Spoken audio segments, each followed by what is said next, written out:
Everybody wants me to start. Still missing one or two committee members, but we can get going. So my name is Donna Raftery. I am Chair of Community Board 2's SLA Committee. Also on the committee, we have Dr. Shirley Smith, Lois Rakoff, and Susan Wittenberg are here. So if anybody is here for the Soho Grand Hotel that is laid over, Chipotle, the 3 Chipotle applications, those are laid over. And then the NYU corporate change applications, we are going to not hear them in December. We're going to hear them at SLA 2 tomorrow night. If anybody is here for those, you want to send in an email to the office, please go ahead and do so on that. I don't see anybody signed in for that anyway. So how this works is there are agendas in the back. I'm not taking things in order. I will call the application up. You can come up here and speak into the microphone. There are 2 microphones there. Hopefully they will both work. We try our best. It's important that everybody uses a microphone, both the committee and the people from the public. Please use a microphone. The applicants will go through and present their application to the committee. Once they've done that, the committee will ask any questions that they have. Then if we have members from the public here, we will go to the members of the public. The members of the public will also address the committee. Once we've heard from everybody in the public, we'll give the applicants a chance to respond to the committee about anything that was raised by the public. I ask that everybody speak respectfully to us, to each other about the applications, and there's no back and forth. Say your piece and then we'll go back, let somebody address it, but there's no back and forth during the testimony. And I think that does it.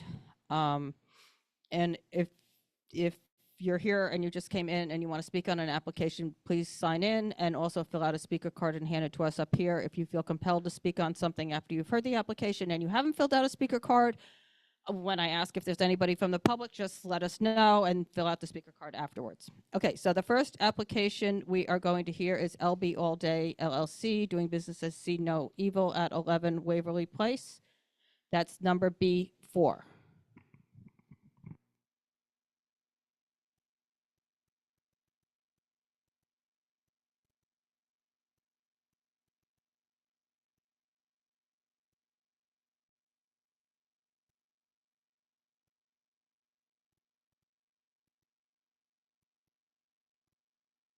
Right ahead. Yeah, introduce yourself and start.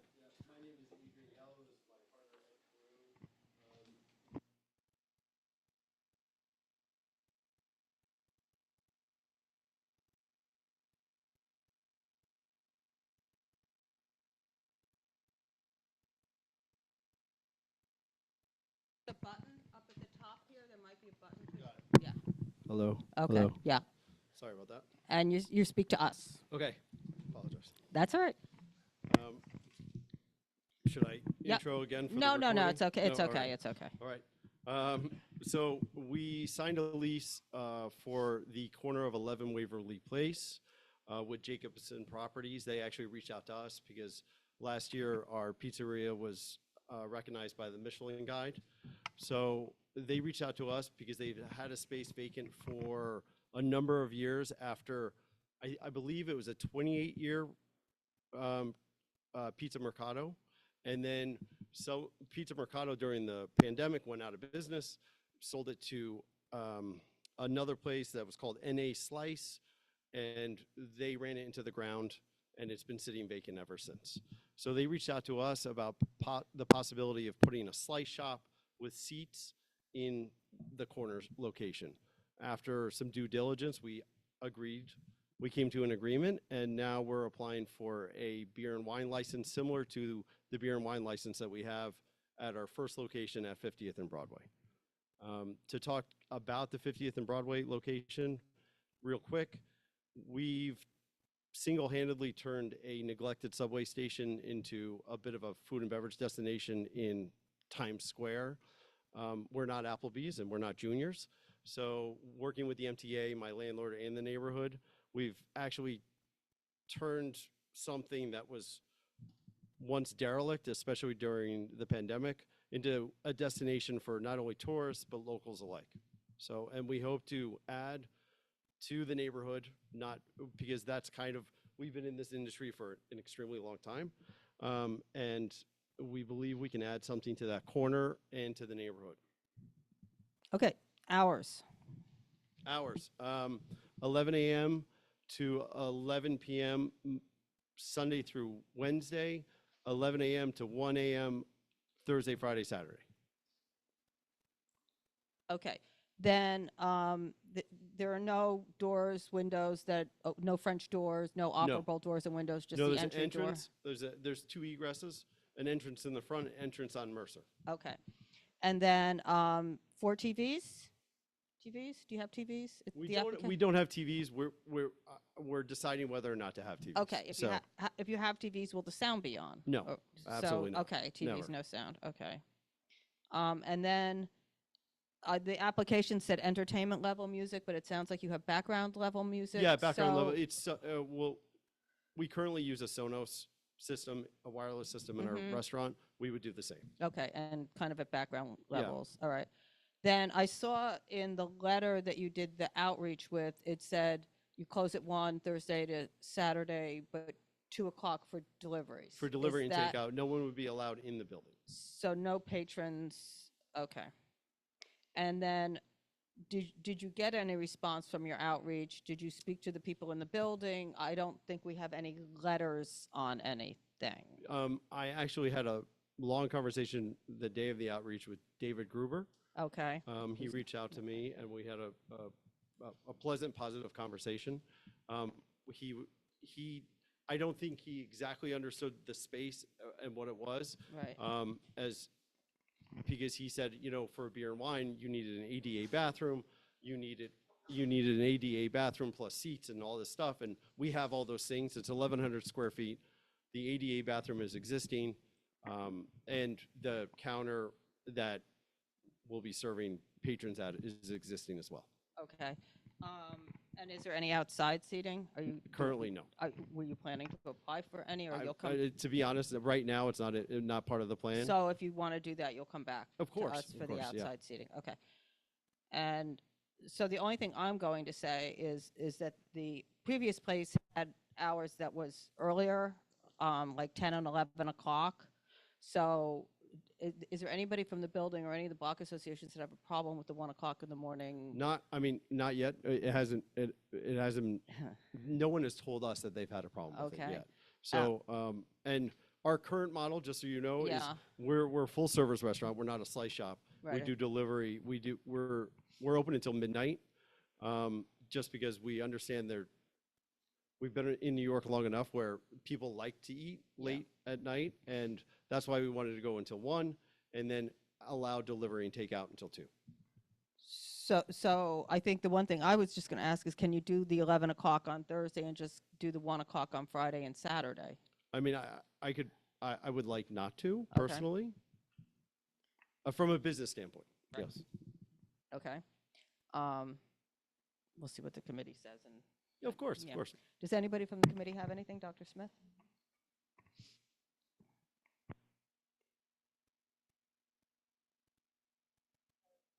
No, I'm good. Do you have any children in the building who are tenants who go to school? Because Friday is a school day. Children in the building. I mean, You said you reached out, yeah, under college age. and Mr. Gruber, you say you reached out to Mr. Gruber. He doesn't live in that building, or No, does he? no. He doesn't live in that building. No, Okay. no. Okay, but what building's- about the people who live building, there? I believe, is a 200.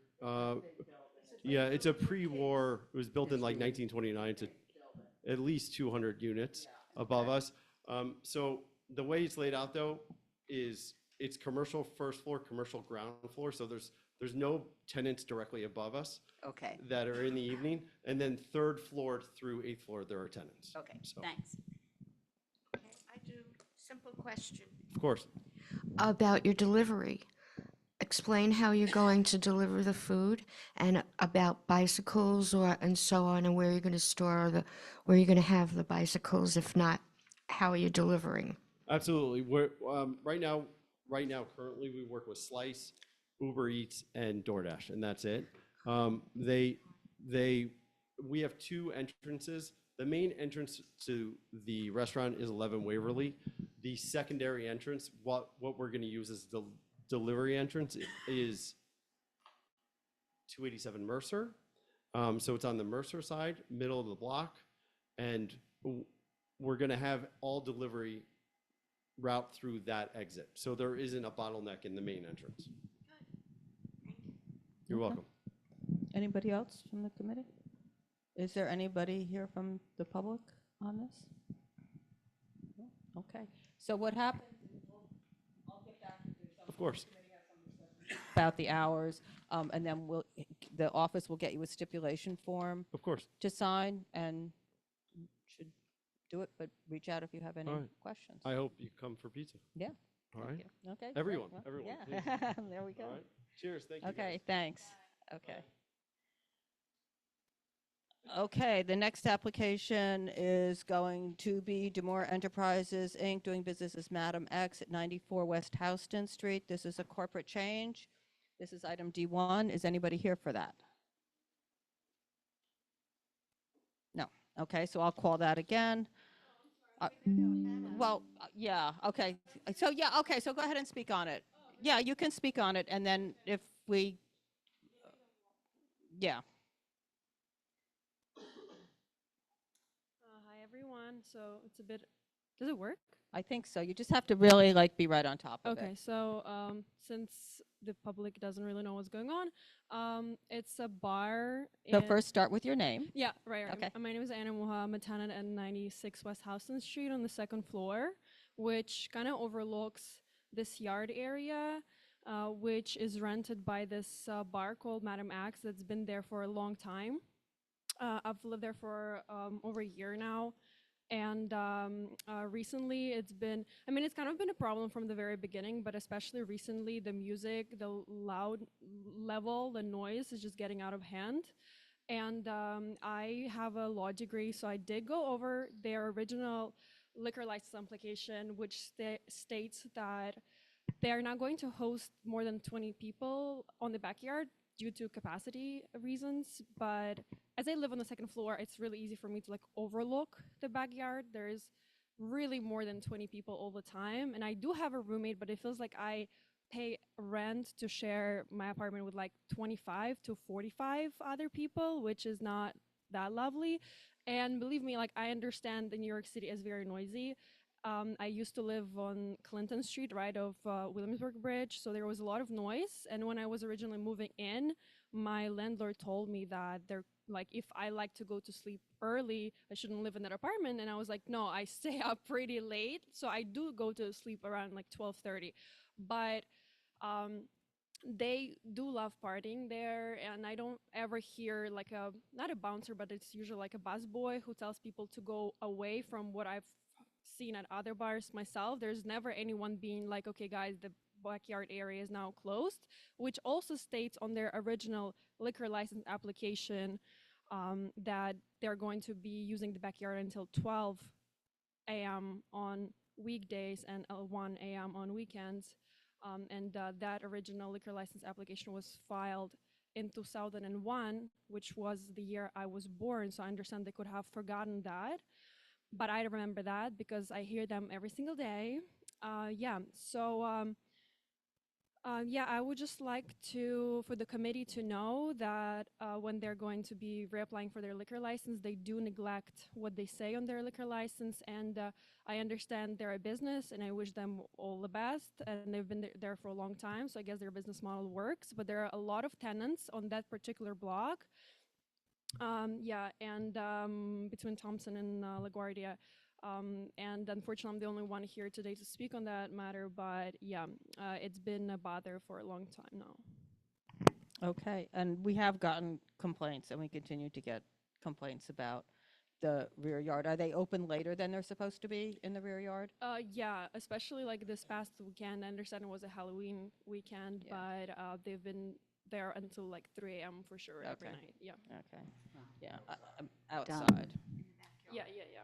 Dr. And Smith, another thing I wanted to mention, since I live on the second floor, I've noticed that they recently feels like they moved their stereo system on the second floor now, so the sound comes like directly into my windows. It used to be just the noise from people talking downstairs, but now I hear music because I think they moved it to the second floor. Yeah. And I So, mean, so the speakers, because it's a basement space and then the ground floor. yeah, so they moved it space. higher up, yeah. So they moved it to the ground Mhm, floor and then you're mhm. on the second floor. Yeah. Are the speakers outside too? I don't think so, Okay. no. Yeah. Dr. Smith? Yeah. Have you spoken to them at all, and have you made any complaints, the 311? Yes, so my landlord, I made complaints to him. He was the one talking to Madam X owners because I don't want to personally be in like any fight type of situation with them. And he actually told me that they might speak to me tonight, asking like that I should text them if there directly if there is noise issue, but they're not here today, so yeah, Thank you. of course. Okay, and then that's what I was going to say too. Have you made complaints to the liquor authority? Or, No, I have not. so that would be one thing to do because if they're not abiding by their agreements or their method of operation, Okay. then, and you just Google, New Their York State email. Liquor Authority complaint and it will Okay. give you, or I can send something, you can ask the office and I can give you, Got it. reach out to Mark and then he can. Yeah, the property yeah. manager has Yeah. sent us, which we have a lot of complaints and forwarded I would hope complaints so, from yeah. residents of the building. So that's why I was hoping that they would be here tonight because it's, one person now is doing the corporate change. There's not a lot we can do with the corporate change. It's kind of a pass through, but I was hoping that it would be what? Right, they're removing a principal. There's no new people. So there's Yeah, one person yeah, left yeah. who's been involved. So Amy, I guess, right? yeah, Is- yeah. Okay. So, okay. Well, Perfect. thanks Thank for you so coming. much. Thank Have a good you. night. But I will go back and call them later in case they show up. Thanks a lot. Yep. Okay. The next one is going to be 555 Broadway location LLC at 555 Broadway, second floor. This is on premise for a catering license in a previously unlicensed location, item C1.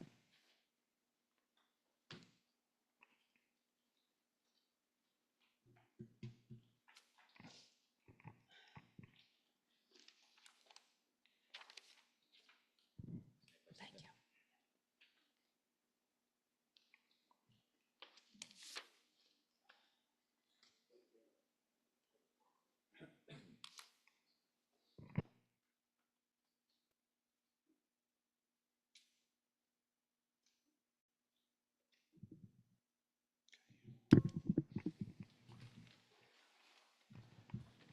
Go ahead. Good evening. Good evening. I'm Alfie Hoffman. I'm the representative, and with me is Alan Beardsley, and I'll pretty much turn it over to him right away. Great, thank you.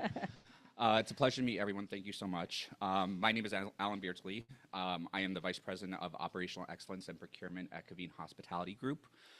To begin, I'll just give a quick overview of who we are. I have a few of my colleagues here with me today as well to support the conversation. Maria leads our sales. Colin leads our operations. Inga leads our legal team. And also Ken leads our construction team. Caveen Hospitality Group is a global lifestyle hospitality company. We design and manage premium meetings, events, and flexible office spaces. We have 40 locations globally. In New York specifically, we have 15, soon to be an additional 3 with this new location that we're speaking about today, 555 Broadway, within the Scholastic building. This location is 30,000 square feet. It has 7 different rooms within the space. It is served for global corporate meetings and events only. So it is not inclusive of any flexible co-working space. It's just corporate meetings and events.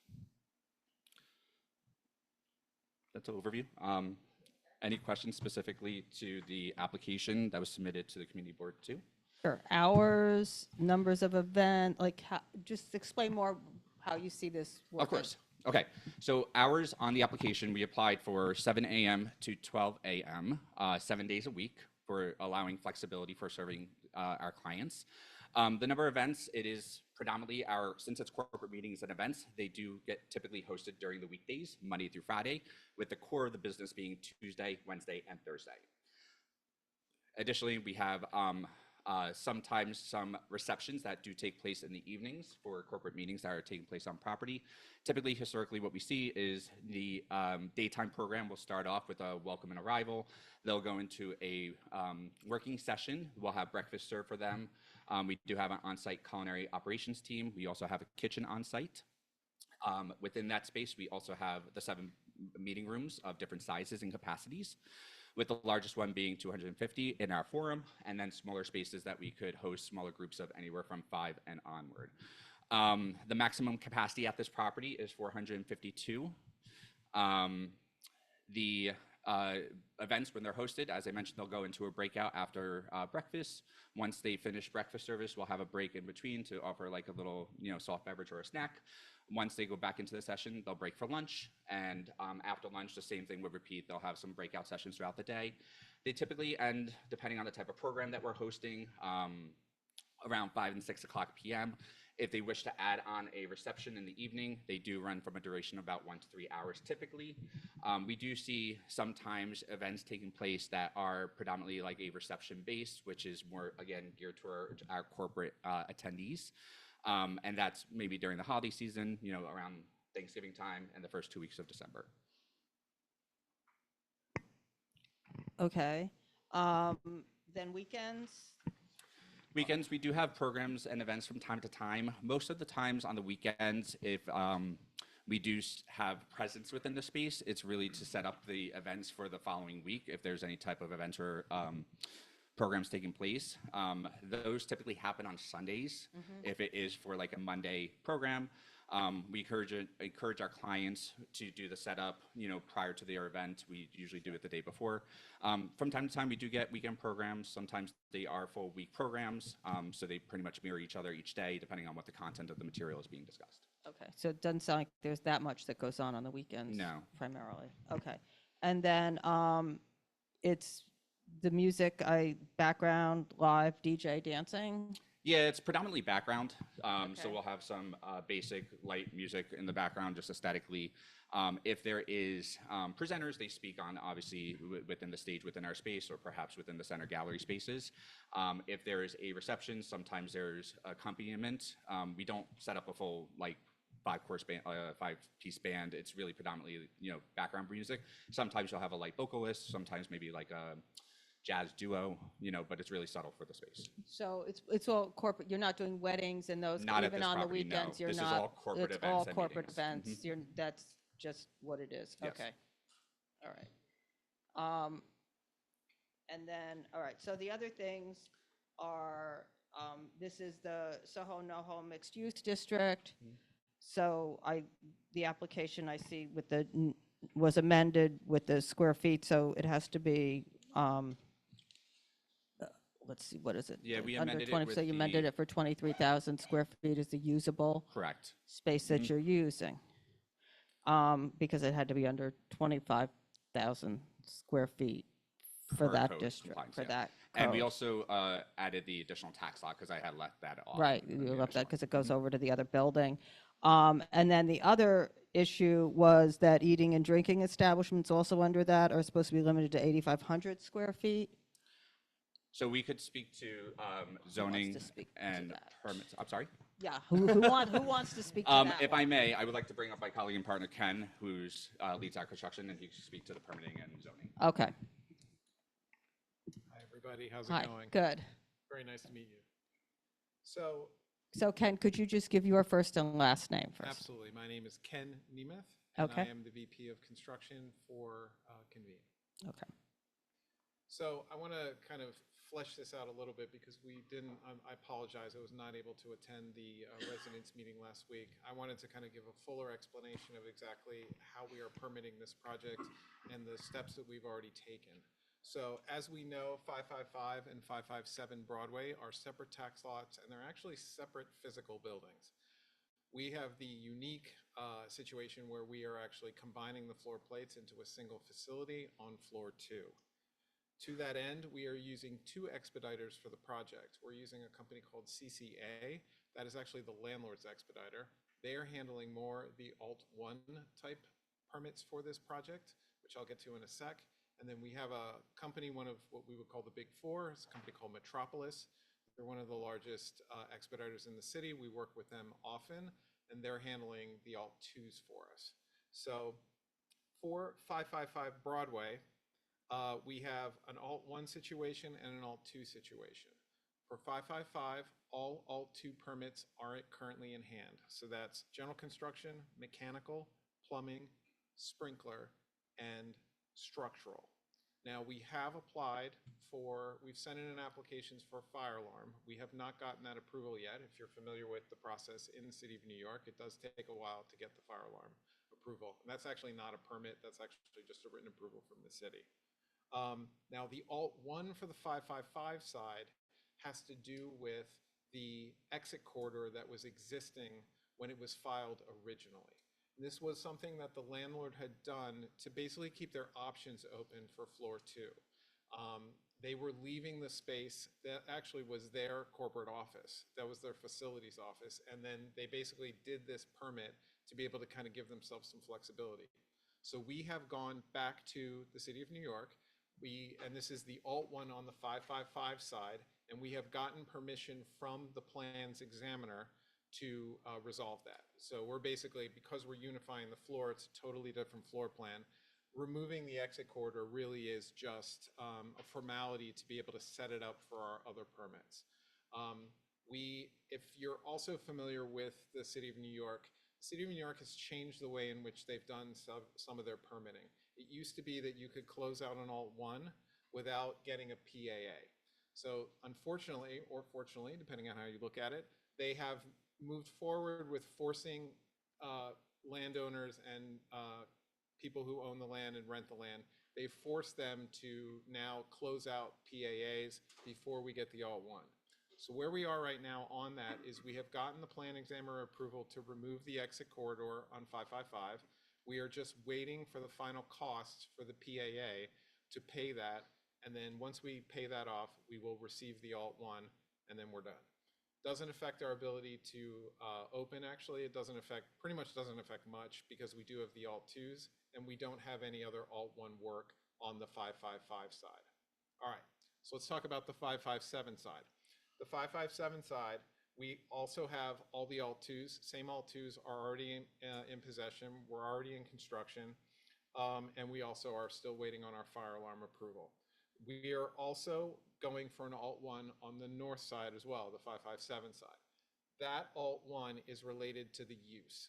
So we already have a letter from BSA, which we can provide to you, that basically says that the space is as right for office. So this was an unusual situation where the landlord had decided to originally make the entire 557 side retail. What they ended up doing is, if you're familiar, Sephora is on floor 1. They actually put their back of house, they put their storage on floor 2. So what's really happening here is only that piece is retail. Our spaces on either side are office with an assembly overlay, both of which are use by right in this zoning district. Additionally, the kitchen is actually an accessory use as well. Now the kitchen is on the 555 side, but we've, with all of our permitting experts and what we've done to date, we are, because it's an accessory use, we're not bound by the 8,500 square foot requirement. I just, Yes. to simplify this, since Sure. I'm not the permitting expert here, you're saying that the eating and drinking is not what this is offices? Correct. So basically, the way it works, and I'll just wrap up really quick for 557. 557, the Alt 1 is related to returning it to office. Once we return it to office and we have the examiner approval, we just need to pay the fee, and then we will get the Alt 1, and then we will pursue a public assembly space. So we'll be doing a public assembly for the forum, which Alan had talked a little bit about before, which is on the 557 side, and then we'll take that to completion, get a public assembly cert. But all of this is tied up in both the Alt 1s by returning both spaces. 555 was always office anyway. 557 we're returning to office. By returning both of those to office, the eating and drinking establishment is actually just an accessory use in the office zone. But your primary use of the space, I mean, just common logic Sure. of what you're here to apply for and what you said you were doing is an event space for corporate functions, not an office where people go in and come out, and it's not a co-working space. Just Right, so that in plain language, that's how it's being used. yeah, and so So it's not really being used as an office, it's being used as an event space for corporate events. That's right. And if you dive into, so we have, as Alan said, I think 15, did we say 15, 13? How many do we have in the city of New York? Right now. 15. So actually all of our spaces in the city of New York are under the office use. It's not really, it has to do with some of the idiosyncrasies of the zoning code for the city of New York. We don't totally understand why we're in the office category, but that is the category that we've always gone into, and that is the category that the city of New York has accepted for us. And the way in which we differentiate ourselves is, if you think about it, we do the PA space because that's the larger meeting space. The way the code works in the city of New York is that any space under 75 occupants is considered office by definition. So while you are 100% correct from a common sense perspective that this use is being used for corporate office and corporate events and meetings, because of the way the city of New York defines this, it really is mostly an office use. And what happens is anything under 75, good to go, it's an office use. Anything over 75, we do a public assembly space. So we are in the process of permitting That part I get, it's Yes, the other ma'am. part I know, but. So go ahead, just Carter. as a clarification, offices don't need a PA permit, a place of assembly permit, and neither do stores. That's The reason you need it is because you're gathering, Yes, that's and that's exactly the right. difference. Yeah. And so the gathering part means it's questionable because offices don't generally have gatherings. So Right. therein lies the issue, and I think that that's, Sure. and on top of that, offices generally don't host certain types of events that would relate to, I think, what ultimately is the concern of the residents, which is certain types of gatherings, right? Which are the later in the evening gatherings. And I think that that's really what this is all about, Sure. right? And what the concerns are. So how do you parse that aspect of it if you're just doing predominantly daytime corporate events, which are earlier, versus what the concerns of the residents are, which are activities after 9 p.m.? I totally understand and appreciate your question. I'm really more the construction dude and the permit guy, so I will defer to Alan and Colin to speak more. The reason I brought it up was because when you start talking about place of assembly, that's because a group is gathering, not because it's an office use. And, Right. and that's the difference. And most office buildings do not have a place of assembly. That's actually, I would say, I understand your point. If you actually look at the type of buildings that we're in, most larger corporations, in fact, actually, Scholastic actually had this. I don't know if they actually applied for a place of assembly, but the space that we're using as our forum actually was a meeting room.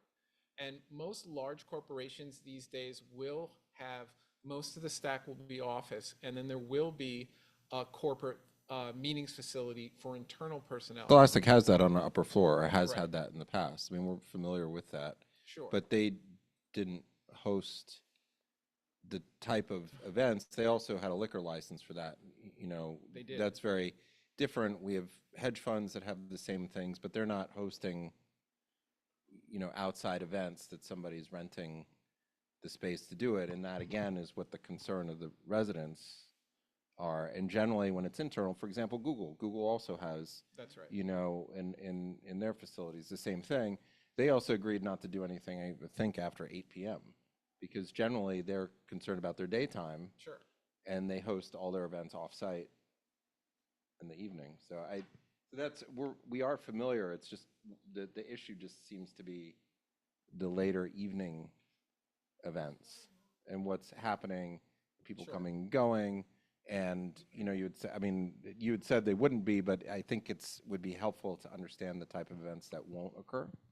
So, for example, not having weddings, not having any type of, that type of stuff, and it's hard to define. Look, I mean, I'm not, nobody's, but they bring with them a different set Of course. of issues, right? As opposed to a corporate meeting where somebody's in your theater and then you come out afterwards and you mix and mingle. I mean, that's a very different type of event. So Just to provide a snapshot of kind of the breadth of our clientele, we really predominantly deal with our Fortune 500 companies.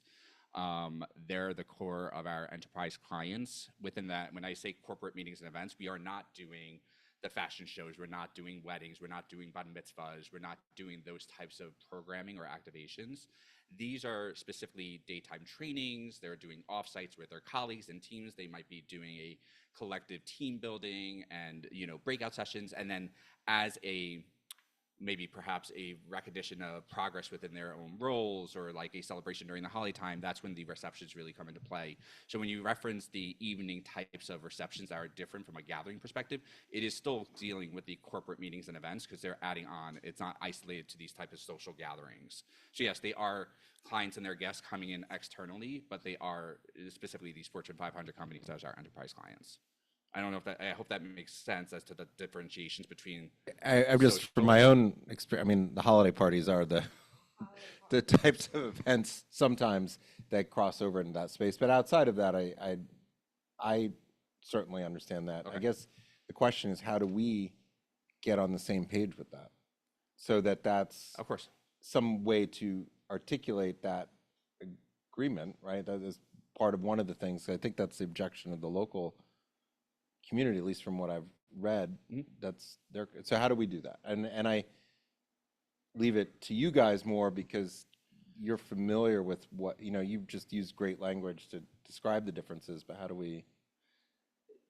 Yes, if I could just step back for one moment. So we have received several questions raised by Broadway Residents Coalition, the volunteers, the local residents, and upon receipt, we immediately try to address those questions. So there's been a couple circulations of emails with raised questions, and we collectively internally have discussed it to make sure we want to really truly be as supportive and aligned and understand where address the concerns that have been raised. We also offered hosting those that had raised questions in one of our locations last week. We invited them on Tuesday. We wanted to have an open discussion about addressing them, and I, along with the team surrounding me, try to proactively create proposed stipulations to try to address and define, not more so the definition of the type of event, but addressing the raised concerns about the hours of operations, the control of the pedestrian traffic, how to keep volume and noise, awareness, and how we are operating and managing the space. So within that, we have proposed some proposed solutions. In addition, they came back a few hours ago with some additional conversational questions for us to talk through. So I hope from today's discussion, we could hopefully, get aligned on some of those maybe clarifying questions. Where you're at now with that? Sorry, please. In terms of the hours, in terms of the stipulations that you said you were going through, Yeah.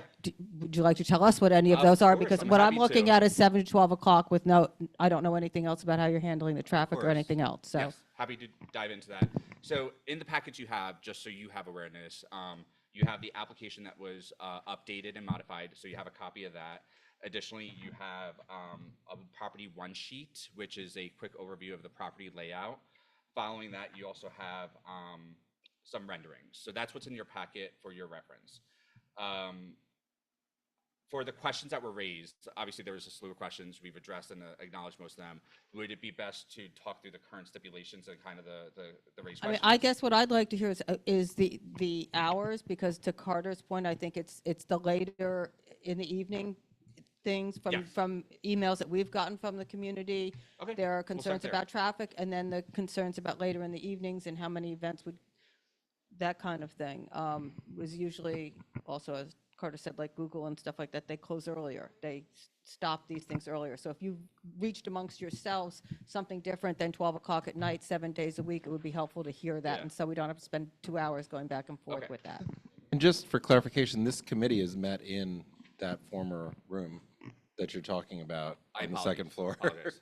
When it was not that large, but we did Understood. meet in that. Okay, so, sorry, I'm just wrapping how to present it. Okay, so the proposed stipulations after further discussions and hearing the feedback from the coalition and the residents and volunteers. So the first one was specific in regards to light illumination. So there was concern about light illumination coming from the second floor. So what we had proposed in reply is that during our hours of operations, the shades would be up, but however, at 11 o'clock p.m., the shades would shut down for any type of janitorial services that will take place in-house or any type of full illumination on the floor. So the proposal, my understanding, and please, am I, sorry? Okay. Cool. So that was part one. Light illumination coming from the second floor after hours was the proposed stipulation to be adjusted. Grease trap was another one. So they had raised questions about when grease trap cleaning would take place, and they had concerns about it being done over the weekend or later in the evenings, and also the noise and sound disruptions from the trucks.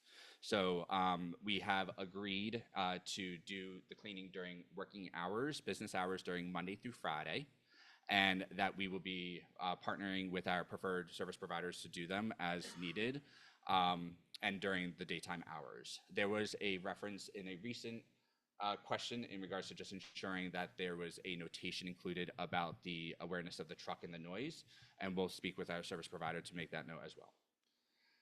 Rooftop ventilation was another one, concerned about where the ventilation from the kitchen was going and the sound associated with the fan adjacent to the unit that's placed on top of the roof.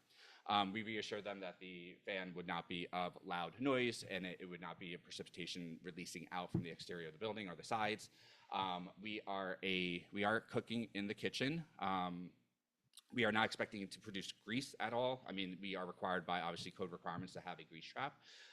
And the units of the cooking equipment are self-ventilating within the property itself, so we don't expect any type of heavy exhaust going to the exterior of the building or any type of loud noises. The other one was alcohol service in the evening. So this was requested that we shut our operations down daily at 9 p.m. That was the request. I did come back to them requesting that we shut down at 10 and that we would exit our attendees at those times within a 30-minute window thereafter. They came back earlier today requesting that to be revisited and that they would like it to be 9. After further review and discussion and understanding our operations and really, focusing on our corporate events and meetings, we would like to propose that we have 10 p.m. on Tuesdays, Wednesdays, and Thursdays, and then the rest of the week at 9:30 p.m. So it's a request to review that and discuss it at today's meeting to hopefully realign on the hours of operations for our services. When you say the 10 p.m., you mean stop service at 9 and everybody's out at 10, or you stop service at 10 and everybody's out at 11? No, stop service. So for the request of hours of operations, we would like to have Monday be a closing at 9:30, which means we would stop service at 9:30, and then we would expect our attendees, if the event ends at 9:30, to exit out within 30 minutes. Of course, our on-site team will be on-site, managing the closing procedures. Tuesday, Wednesday, and Thursday, we would like to request that the closing hours be 10 p.m. stop service, with the exiting of the attendees for those events exiting by 10:30. Friday, Saturday, and Sunday, we would like to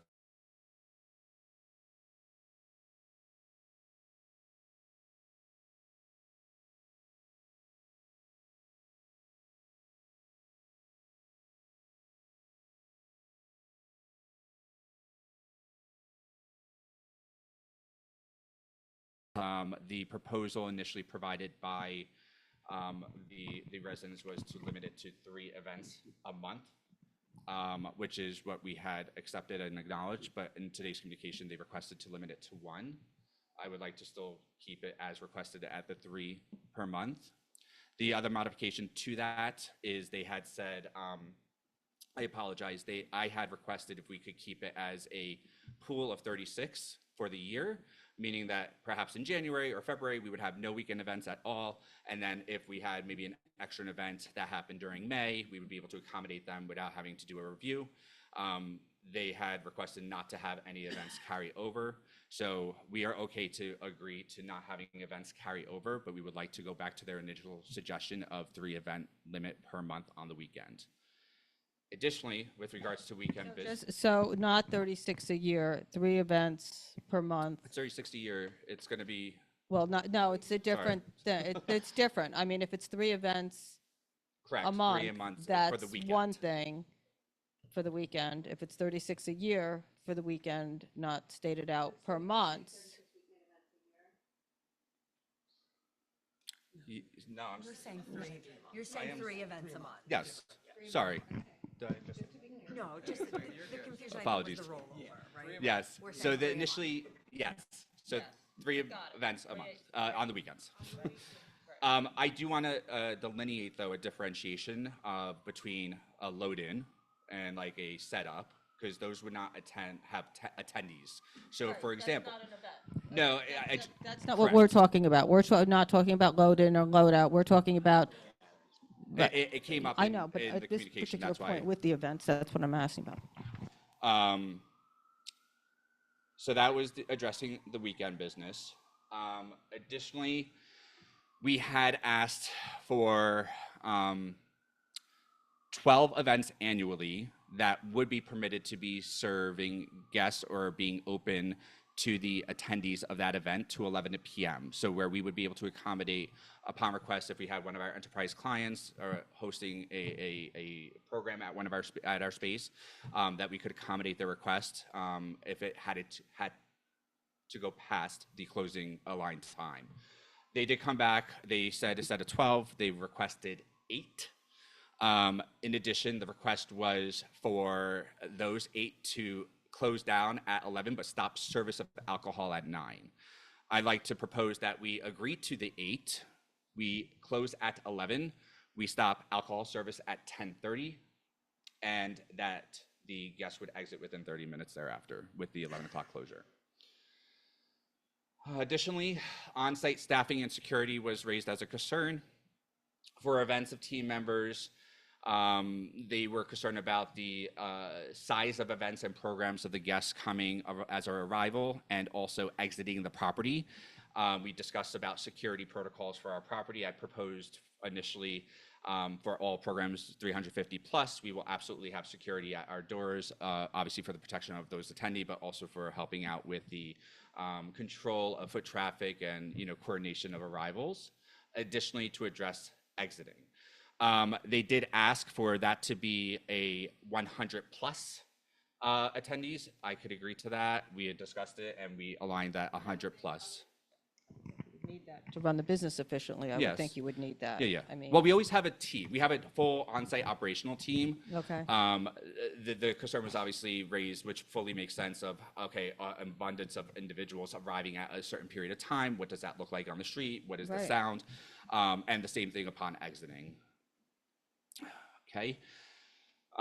So where did you leave with that? We, For 100 persons plus? we would like to agree with what they're asking, which is we will require our staffing to be on, obviously we will have security for 100 plus attendees to help support the flow of arrivals and exiting from the attendees within the program. And additionally, they're concerned about traffic, not only from a physical individual perspective, but also from a car perspective and bus perspective. Additionally, with these programs of 100 plus, the security will help with guiding pedestrians on the street adjacent in front of the entrance of the location. And additionally, will help guide any type of public transportation, specifically Ubers and Lyfts that are driving up or taxis to pick up to guide them so there's no bottlenecking. We unfortunately do not, there was a request about buses. I believe this came from a stipulation that was requested in Chicago being referenced. We don't have our attendees arriving in buses. We don't manage bus arrivals or bus departures. Most of our guests arrive via a public transportation, carpool, walk in proximity, take subways. We expect the same to continue here because that's what we've seen historically throughout New York. It's the request to have like a management of like limitations for buses. We don't really have a alignment on that at this time. Because you don't have buses. We don't have buses. We don't see buses. Our attendees are not arriving. Again, these are corporations. They're not, coming from a conference and coming to our property. We are the space for the event. There's a bus stop right there. Actually, Oh, okay, great.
would be willing to do both, the 90 dB and the noise level, if we know we're gonna be bound by it.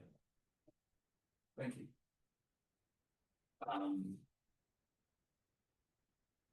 Thank you.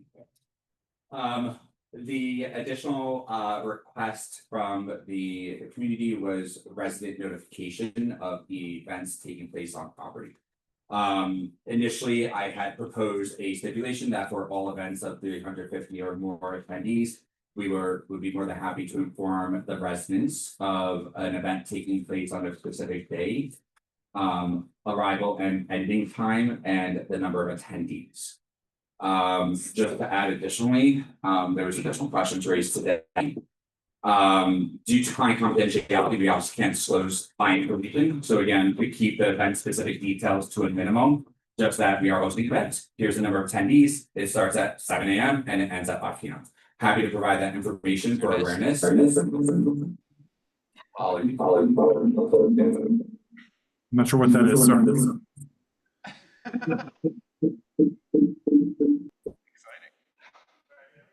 Hello. Okay.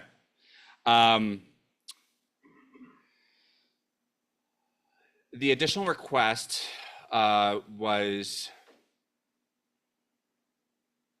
can we provide a point of contact information for 24/7 ability for a resident to contact a team member on site? We are happy to share contact information for our property general manager. I'm also happy to disclose my personal information as a point of contact. Also, Colin, Maria, all of our team is available for any questions.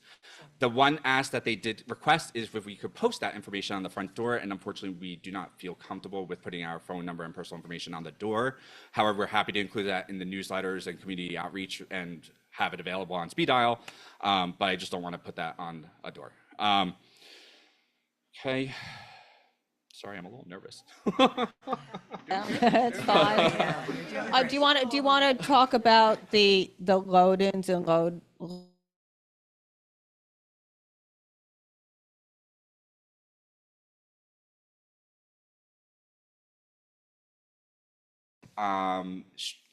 Potentially unloading in a area where it could block pedestrians walking, perhaps, how long the van or truck or delivery service is standing idle.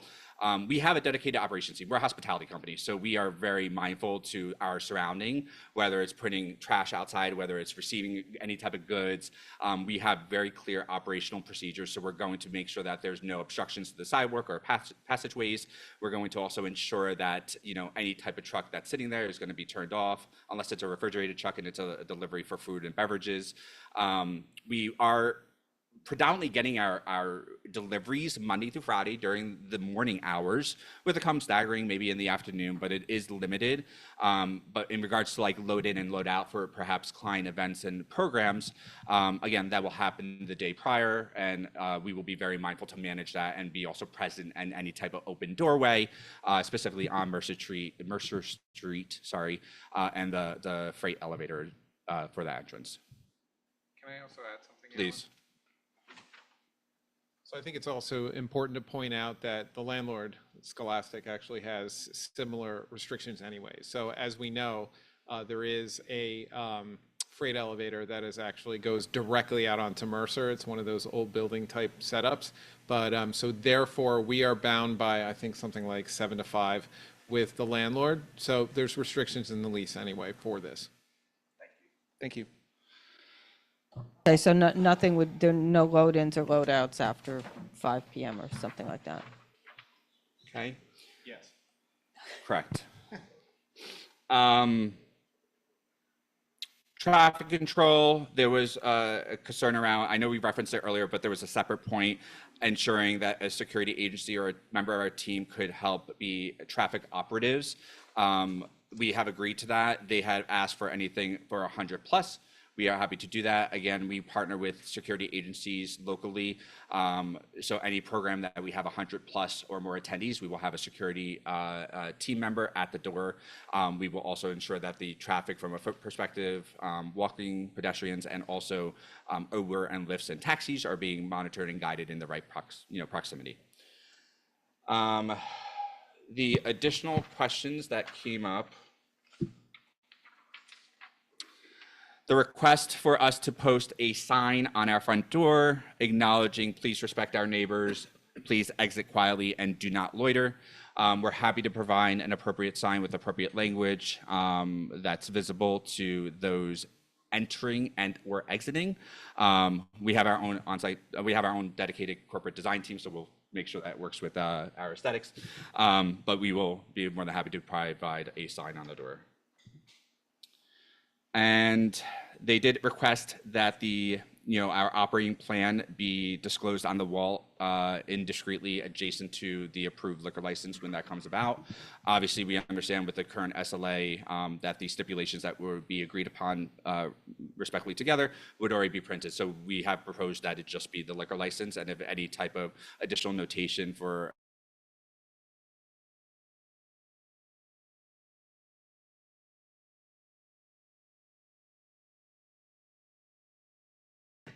Okay, does anybody from the committee have anything? Then we'll just go to the public and then we can call you back up here. Go ahead, Dr. Smith.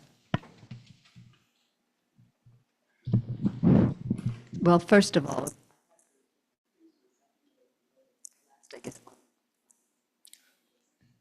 and I know the building very well, so I'm just wondering, I'm trying to envision really, you're directly next door to 557 on the second floor? You're on the second floor of the Correct. So we operate both 555 and 557. on the second. Yeah. correct. Yes, ma'am. Yes, doctor. I think what I'll do is just go ahead. Yeah, I think it would be better to hear from the community. Yeah, so let's go to the community and then we'll call you back up. All right, thank you so much. So Oh, do you want us to sit? you can sit, you can stand, whatever. Just they need the microphone. So I that's okay. That's okay. Your first time here. Okay. So Demeter Tassoff? Actually, I'm gonna, William Honey. Okay. Why doesn't everybody who wants to speak on this come up and just say your name so we don't? You want all the names? I would prefer to just have everybody ready to come up so I'm not spending a few minutes in between each thing. And sit on the chairs in front, or pick one person who's going to come up next and then just state your name and I'll check you off here. Go ahead. Okay. Hi, William Honey. I reside at 543 Broadway, which is about a half block south from the applicant's future location. I've lived in Soho for 14 years. I myself am a business person, and I recognize that what makes Soho great is both the mix of commercial and residential community members. The residents of Soho have a long, long history of working collaboratively with commercial interests to help them achieve their goals while managing our quality. And we're committed to achieving that here with Convene. We appreciate the opportunity to meet with Convene, as they mentioned. We had a good discussion. They've expressed a desire to be good neighbors, and we appreciate that. And we're now working, as was discussed, to align on a few open issues that were laid out. And I would say where are you? We do appreciate you quickly turning on some of the proposals. I think we're not going to have a real-time response, so you'll hear our rationale for the original proposal. But we Talk do to us. appreciate it. Yeah. Okay. Sorry. I think the main. Just that microphone the other microphone, you can raise and lower it if you're more comfortable raising that one instead of bending over. Thank you. Like there. How about I can even hold it? How's that? That works. All right. I feel like Donahue. Okay. So I think lastly, one of the things the community wants to really emphasize, which I think the committee gets, is this is a very unique business coming into the community. There's nothing like it. They have a capacity of 400 plus people, and which would be one event, both coming in and exiting, could have a major impact both in traffic and sound. And so that is something that's top of mind for us and why we made our requests. I am going to hand the mic to a number of my neighbors, and then we're going to cover the hours of operation and liquor service, weekend and late night events, residential quality of life considerations, traffic management, and related zoning and regulatory matters. In each case, we've developed, and you've heard some of them already, develop proposals based on existing neighborhood precedent where available. When there wasn't a precedent, we've worked to create balanced recommendations. We're hopeful that with the board's guidance, we can reach mutual agreeable terms with Convene to Soho successfully. Thank you. Thanks, Ross. My name's Demeter Tassev. I actually live in the same building as Ross, 543 Broadway. I'll be frank. I totally get it. Soho is a great place because of the fact that they repurposed a bunch of old manufacturing buildings, and now we get to live in them, and people get to do cool stuff in them. And I'm not opposed to that. It's just, as people that live there know, it's a zoo during the day. The only time we have to actual peace and quiet is night. And so I'm not opposed to this coming in. It's just that when we're heading home and want peace and quiet, when there hasn't been all day, after the stores close, that's when we get it. Stores close at around 6, 7, maybe the latest 8, I don't know. But I feel like that's when, the rest of the party should close down. So, I work on Wall Street. I know if you keep the booze flowing, they're going to stay there. And it may just get a little sloppier and sloppier over time. I'm a professional, but I know how it is. I go to these kinds of things. And so the later it gets, as long as they keep serving, people are going to keep staying. And next thing you know, it's 11 p.m.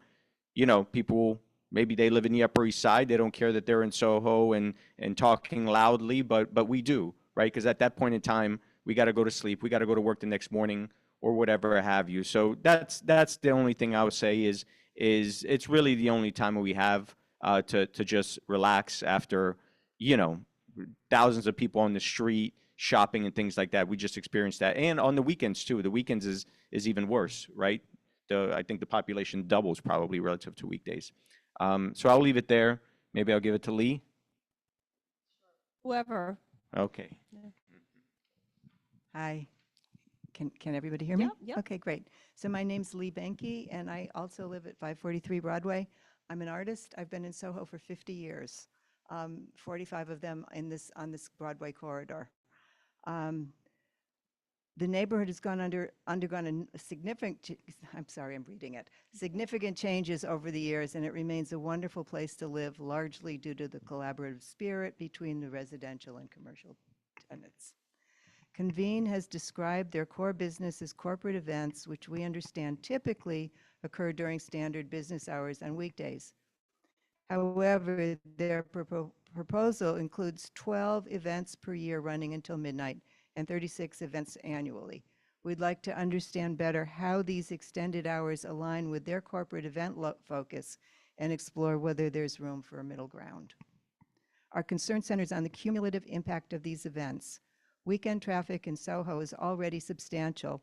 It's a zoo. I mean, I'm just to add myself, as anyone who visits the neighborhood during that time can attest. The addition of large-scale events with hundreds of attendees, particularly those concluding late at night, presents real challenges for those of us that work there, live there. We propose that late-night events be limited to 8 per year with an 11 p.m. conclusion, while maintaining the 9 p.m. liquor service limitations. And that's kind of the neighborhood standard for the other things that do events like this. For weekend events, we suggest a limit of 1 per month without rollover. We believe this approach allows Convene to expand their offerings while addressing the community's quality of life considerations, and we're open to discussing how this might work for their business. And I also want to say I'm just worried about the precedent. So thank you. Yep.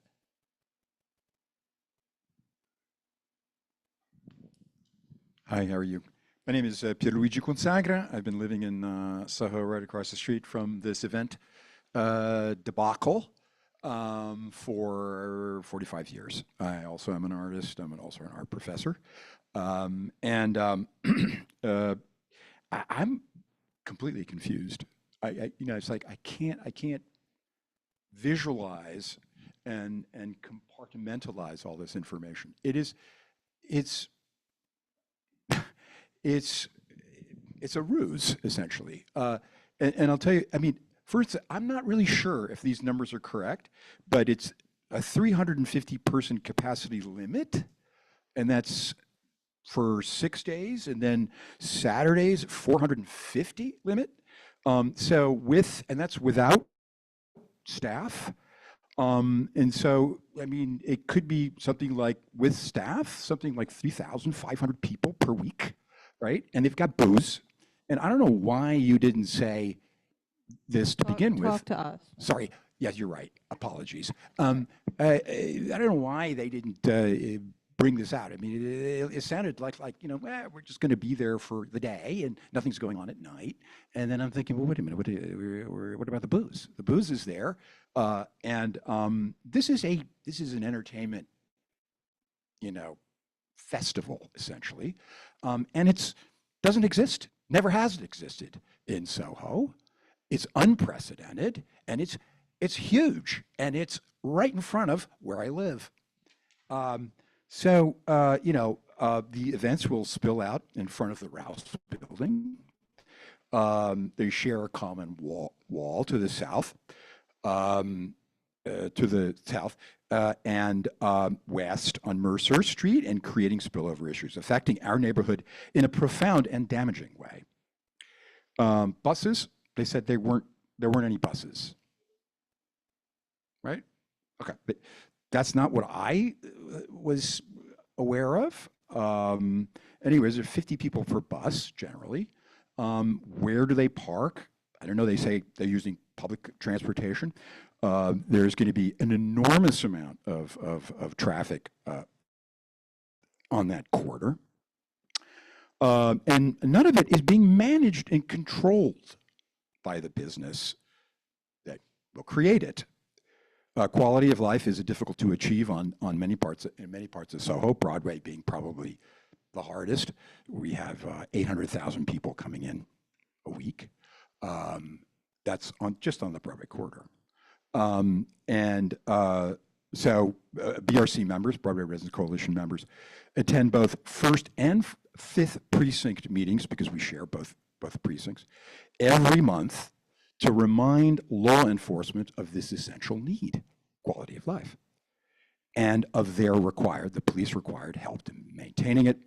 Q, as they call it, now has its own division with these precincts. It's new, and one wonders why.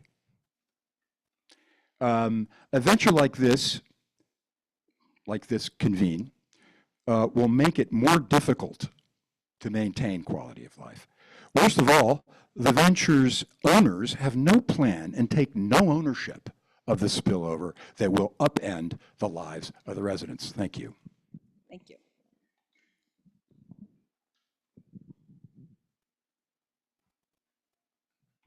Hi, I'm Renee Munrose, and I live at 542 Broadway, right across from Convene 2. I am deeply concerned about this application, and particularly because of the precedent it's going to set in Soho. And also because, as it's planned, it's going to have a serious negative impact on our quality of life. I'm going to focus mainly on the traffic, and I heard them say they were going to have plans and that they don't use buses, but we've heard differently from CB1 that there are constant complaints about buses blocking traffic and streets, and that there are crowds on the street, and till tonight, they had no plans to deal with that. And they also say that their management down at Liberty Street in Battery Park City, that the management does not engage with the community at all to solve problems when they arise. And here they're proposing events with up to 448 guests. And the idea of those people exiting more or less all at once, 11 o'clock at night, is terrifying to us who live there. They are going to be drinking, and whether they're drunk or not, alcohol makes people louder, and we can hear everything. These are cast iron buildings, as you know, and sound reverberates everywhere. We're used to it really quieting down at 9 o'clock. I mean, it's very, very quiet there, and those are the few hours we have that are peaceful. We deal with the daytime zoo, as you know, and also we're very aware that venues that aren't properly managed, such as Zero Bond at Broadway and Bond and Gospel and Prince at Lafayette, are constantly creating havoc for the neighbors around there. And so we do not want that same thing happening here. So if you do end up approving this application, we just ask for very strong stipulations about controlling what happens outdoors. Thank you.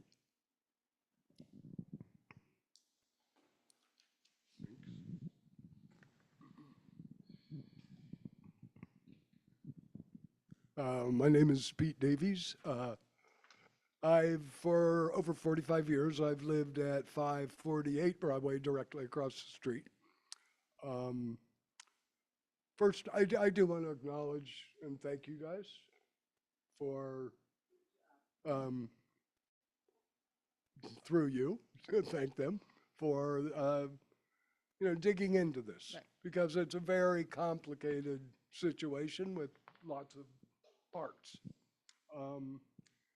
And those of us who live on this block have been involved with this building for 25, 30 years, going back to the original development of the 557 Broadway building, which required a variance, which required all sorts of approvals.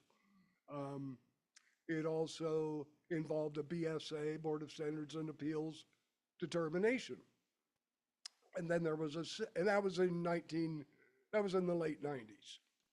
Then again in 2015, there was a second BSA determination. And in that it was raised by the residents, the scale and size of what would go on inside the building, the uses within the building, the illumination emanating from the building, and traffic generated by the activities of the building. And those concerns were shared by the BSA. They believed that those were viable concerns.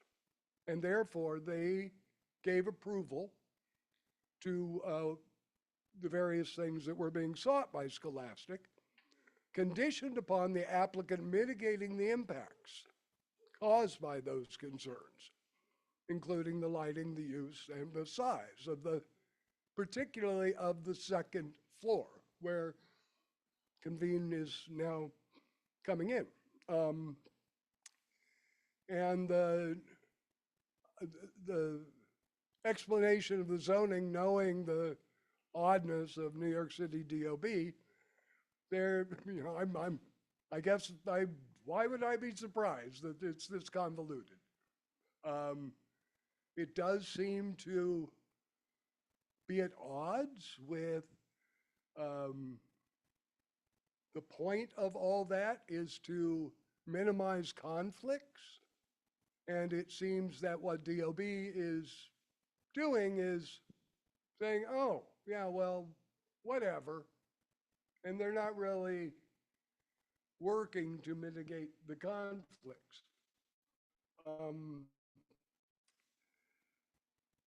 The situation with the two buildings is very clearly spelled out in the BSA determination, where it's an allowance on the second floor for the use at a certain scale, because there is an easement and an egress, a fire escape egress from 557 on the second floor through 555 on the second floor and out to Mercer Street.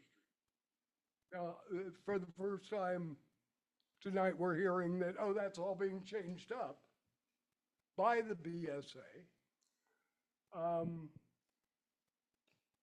And I want to trust that what's going on now with the BSA is clear and honest and straightforward.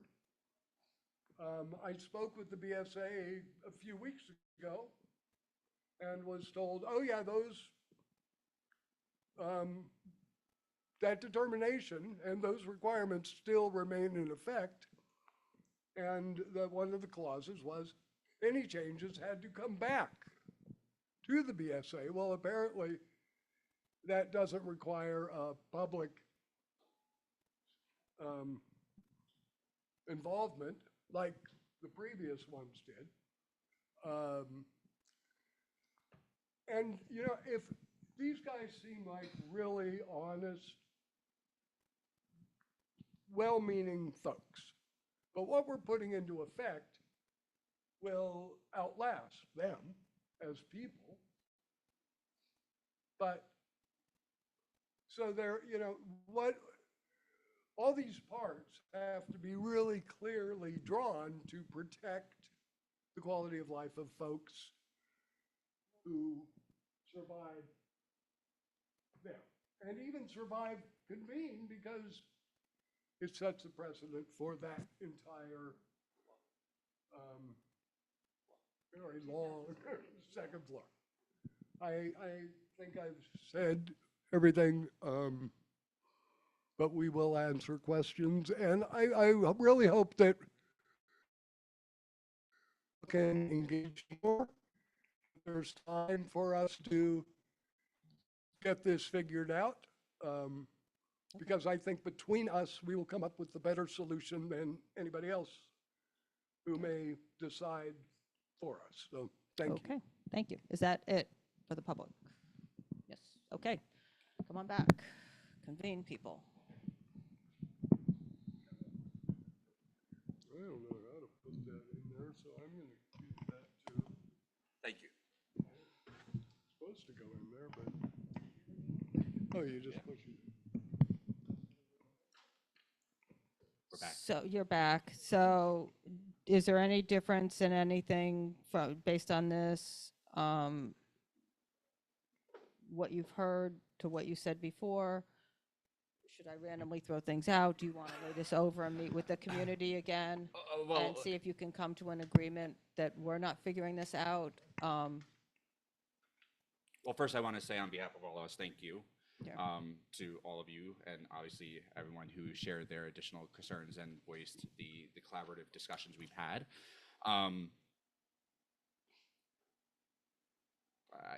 You want to ask questions? I mean, specifically? yeah, I know. I'm I trying to like did. wrap my head. I took a lot of notes. So just now, so I think, what time they're closing? Do you want?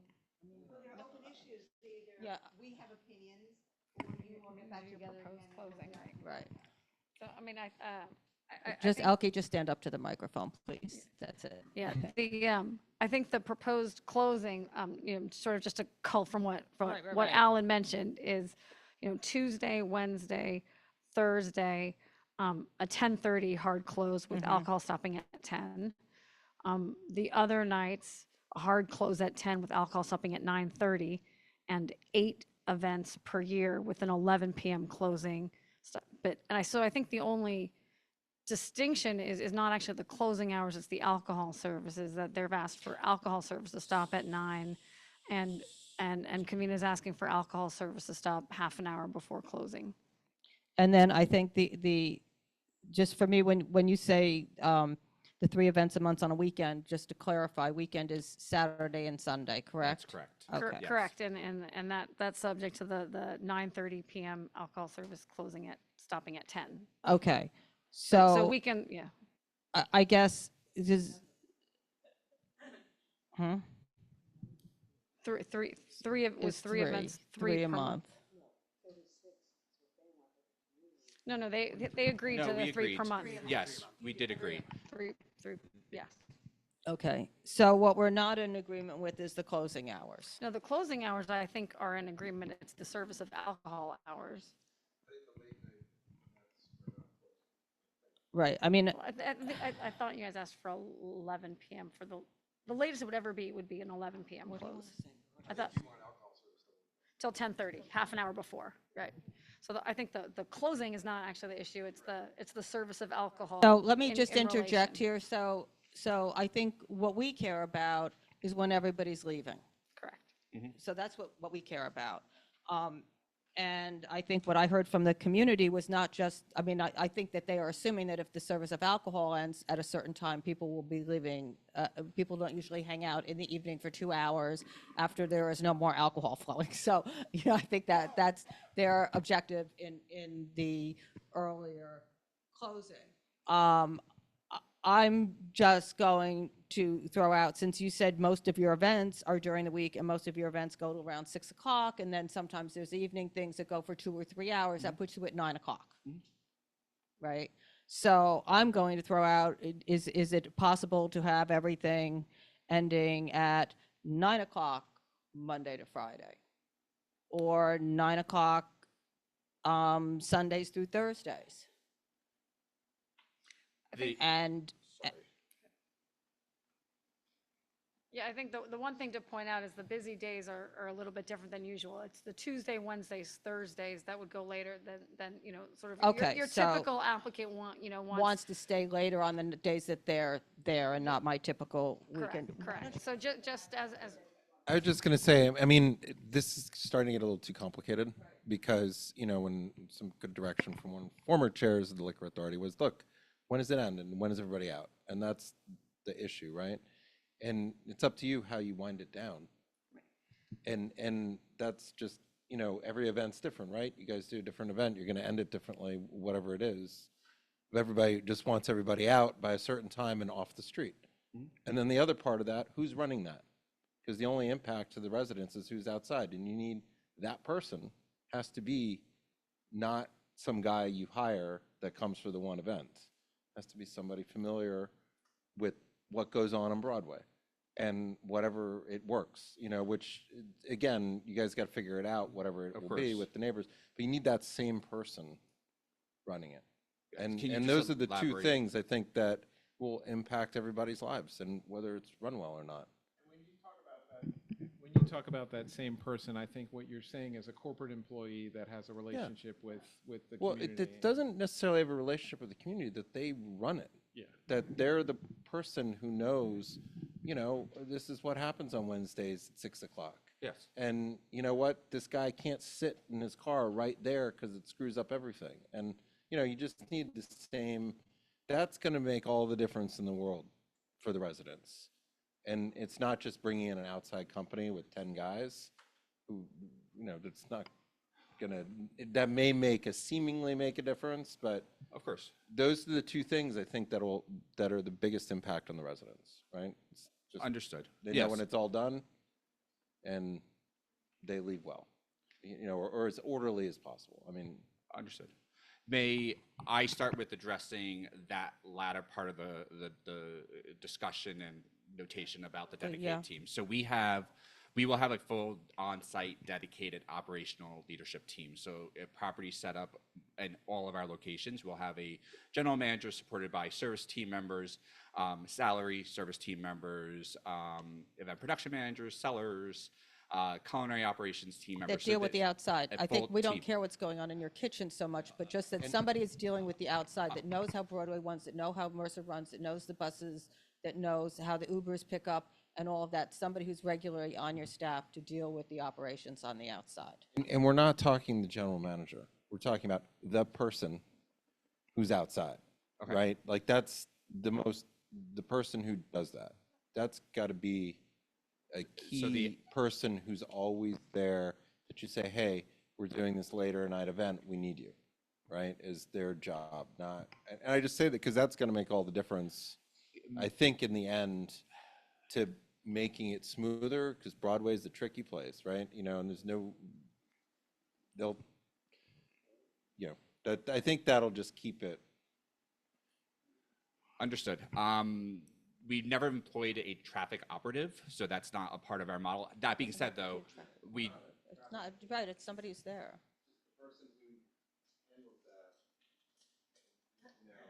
I mean, what do you do at your other places? You don't have the same staff there, like 5 days a week, that kind of handles the we do. same sort of, And well, that's that's what all I'm trying to like what we're saying is somebody who's on staff on a regular basis who is managing outside. They don't have to be the traffic person, but is outside at the door watching what's going on, understands what's going on, and is helping whoever is a traffic person to make sure that the traffic isn't understood happening there. I mean, this, to me, this would seem like a basic way of operating, especially if you have 400 people coming and going. Yes, I fully agree. I'm going to have Colin speak to this as running the operations for the specific property. Please. I will say, our general managers are a little different than your typical like restaurant or hotel general manager. Coming from that world, the makeup is a bit more hands-on. And so our general manager is in the thick of the event every day. And so they are actually going to be on site, be very much visible, be seen, and they will have full, control of the operation inside as well as when attendees are exiting or entering, they will be aware and focused on what's happening outside as well. The service manager, which is another role, also is involved in that. We have a hospitality coordinator who also supports arrivals and exits. So a hospitality coordinator in a typical convene event sits at the door, welcoming people in, and is constantly seeing that. And so they'll have oversight. They'll know all of our third-party partners who do support us with security and things like that. So we'll have a lot of familiar faces that are involved in it, that are working with our very trusted third-party security partners. Our third-party security partners, we've been working with them for a number of years. We have one that we specifically utilize quite often. Most of their makeup is NYPD, retired NYPD or ex-NYPD, corporate security at larger buildings, things like that that have partnership with local police departments, that are constantly in communication with local police departments, that do understand and know all of these different areas. We see for the majority of it from our third-party partners. Okay, we're now into You're gobbledygook good, talk. but no, I'm just saying. And I just want to go That's fair. back to, if you hire a third-party group, the same person at every event. That's all we're going back to, because retired cops talking to the precinct doesn't help on the ground. And I'm just, I mean, if you use an outside company, whoever's in charge of outside, same person. That's it. It's not, because the issues that come up, that these guys, when they look out their windows, because we hear the complaints, it's the same thing. They will tell you exactly what the problems are. And the same person on the ground has to know what the problems are. And that will smooth out almost all the issues that we're talking about for the local residents. That and the time that everybody's out so they know it's done. I mean, it's not I'm not trying to insult what you guys do on the inside, but it's the person who runs it and is in charge makes all the difference in the world. And our current, Whatever that is, I mean. In our current model, that hospitality coordinator role is the manager. That it's not the person that's outside, but they are working with that person every day, and it is the same person. I go back to that person when they're inside on the second floor has no idea what's happening outside unless they go outside. And the problem is anybody who overlooks the street, you get two cars that stop. That's the person you need to know to do that, because there's only one lane of traffic, a parking lane and a bus lane, right? I mean, this is just the makeup of what's there. You may not be aware, but we've gone through this with truck loading, unloading. We've gone through these issues ad nauseum over the years. And so that's why we just keep going back to that. And I think the concern from the other locations that they've heard is that there's not engagement with some local staff and local residents. So that's, and they made that point, earlier, and I think it's a valid one in some of the correspondence to us, that's what makes the difference, right? I mean, The one thing that I will add about the hospitality coordinator, for arrival and departure, they will be on the first floor. Understood, as we explained. Sorry, the dedicated outside third-party security, it's a team. It's really tricky, and just being very transparent, to have the same individual at every single event. We will do our absolute best in that relationship. We have an amazing standing relationship with Ambassador Security Services.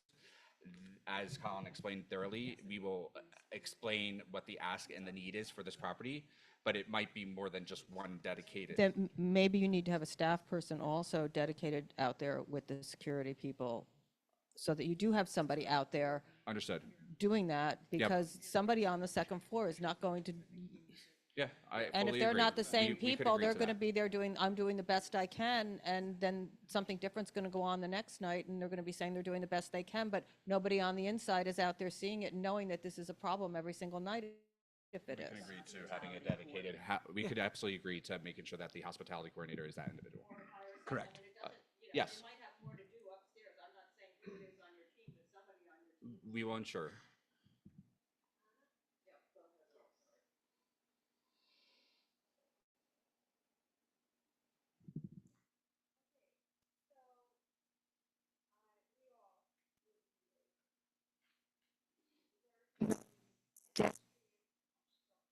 Mhm.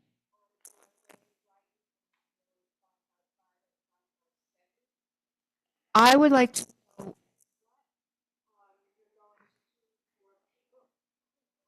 We hear you.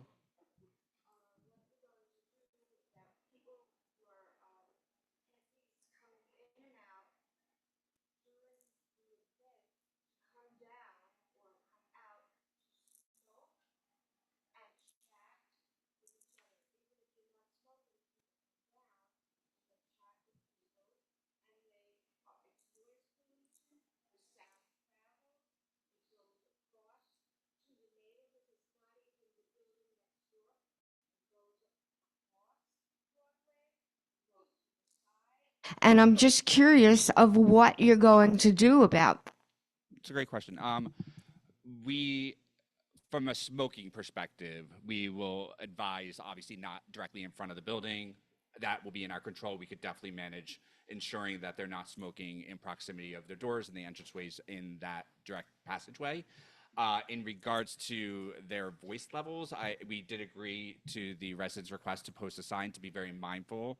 So we accommodated that request to say, absolutely, we could add that in as a stipulation and put a sign.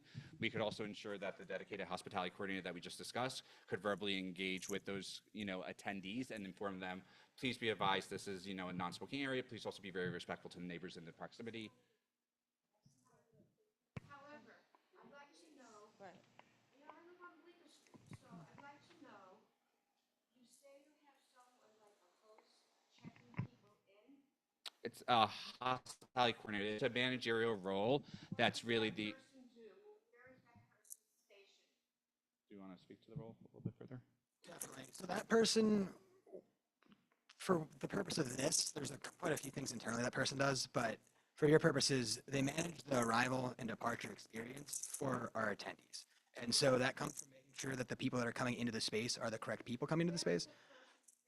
During arrival and departure, they'll be downstairs. Adjacent to the welcome desk, perhaps at the welcome desk, depending on the number of attendees arriving at a given time. Sometimes it could be at the door, welcoming them in, depending on if it's a smaller group. If it's a larger group, it could be, sitting and adjoining the attendees. So it is at the welcome.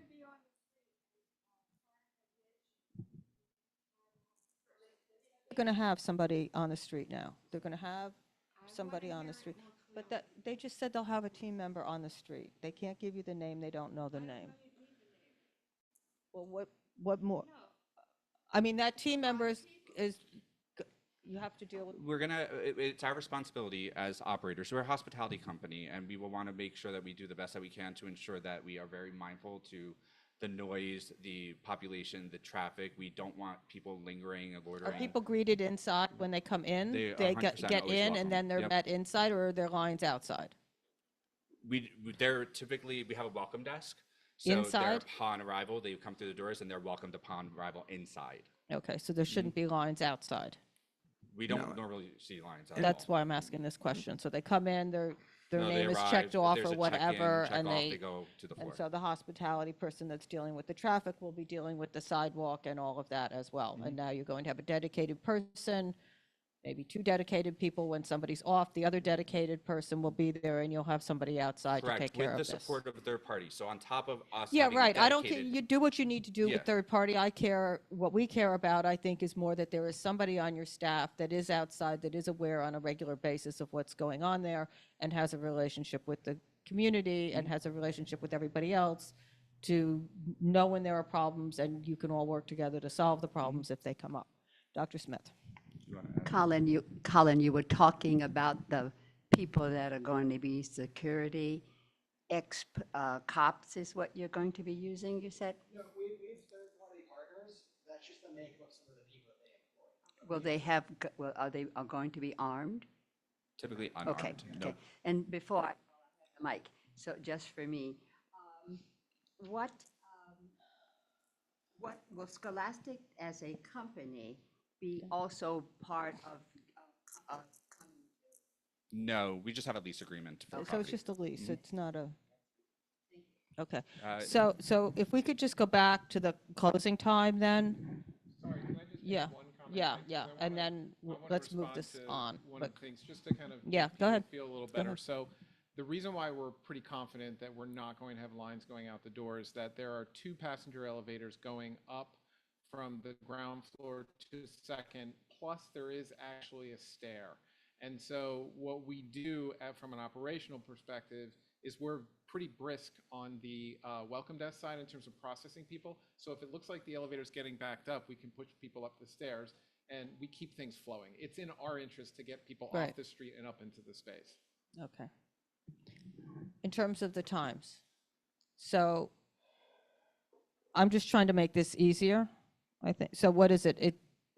Right, What- and you're correct, certainly the liquor authority doesn't look at, they look at closing times and not service, you know? Right. I mean, so the proposal is essentially 10:30 PM close, everybody out Tuesday, Wednesday, Thursday, and 10 PM the other nights, with 8 events per year going to 11 PM. Okay, is there any flexibility in any of that? Aside from the 8 events? I mean, 10 PM, Tuesday to Thursday?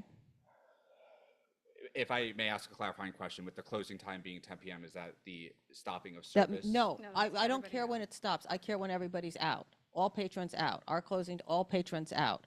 So 10 o'clock, all patrons out, the 400 people walking out to the street. I'm just, I'm just trying to just see, or, Monday to Sunday, you have 10 o'clock. Understood. Understood completely. Understood, of course. I mean, it will take them an hour to, even if they're all out, there are not going to be 50 Ubers all coming up at the same time. Or otherwise, there's going to be a whole other situation on the street. So I'm,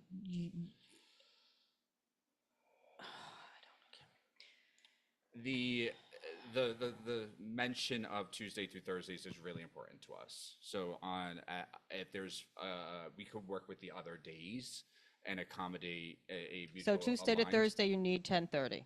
We would like to ask for 10:30. That's for everybody closing. out. Mhm.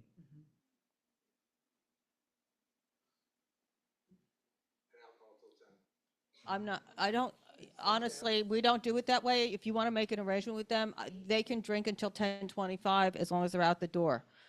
And the other days are what? No, it's Monday, Monday, we're fine with. Friday.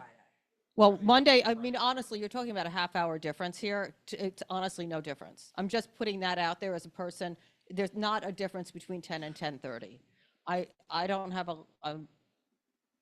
there is no difference between 10 and 10:30. It's a half hour. You're already into when kids are in bed and everything else. So I'm not trying to be that difficult as I sound right now, but to tell me that the other days are different, it's a half hour. We're not really talking about a difference. People are going to start leaving, So, okay, so I just want to know where you're at, and then we'll talk about it in business session. So Friday through Monday is 10 o'clock is closing, and Tuesday through Thursday is 10:30 closing, and there are 3 weekend events a month, up to 3 weekend events a month, weekend meaning Saturday and Sunday, and they will close at 10 o'clock, and there are 8 events a year that will close at 11 o'clock, 1/2 hour later. Okay. And although you don't look at it in regards and respect to what has been raised, we would like to propose that we do stop service 30 minutes before those times. I think you're going to have to, just to get 400 people or 200 people out of the building, but that's great. I'll put that in there too. Yeah. Okay. All right. I think we got it. Anybody else have anything? I don't care. Pete, did you have any? Wait, the one other thing I did, It's just a point of clarification from what Elke offered.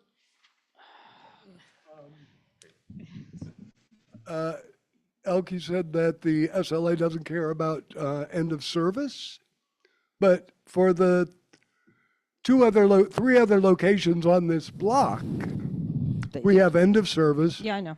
and close. And the SLA was good with that. So. Yeah, but this is a totally different yeah, animal I because mean- every event's different. Those are regular operations. Okay. We just care what time the people are out. If they have certain ones, they may have to end it an hour early, but I think it sends a mistaken message to have an alcohol cutoff time because then it seems like that's an operational aspect. The operational aspect is when it's done and everybody's out. That is going to be different for whatever it is that they do. And I just think that causes too much confusion. The other operations are all regular, the same thing every day. That's Right. Okay, I think we've got it. Thank There's you. a question about TVs? I'm sorry. No, we don't, Okay. no, we're not going into, I mean, how many TVs? 4 TVs or It's something just like a that, I think? directional, we put our Right, logo on so it, what, the branding. just give me a rough idea of how many. Do you know how many, Ken? Are we talking projectors and? Yeah, I guess it, yeah. It doesn't- Okay, And again, they're just visual, like visual aids. right. Like a, like just a guide, like a Yeah, no, I presentation. know. It's what, there's no sound. No, we have what they've proposed. You can all have a response and we'll see what our committee does, but I'm not hearing it anymore. I'm closing this session. We've heard enough. All of this. No, I mean, I don't know what to do. You're at our meeting and this is all supposed to be done beforehand. They don't want to.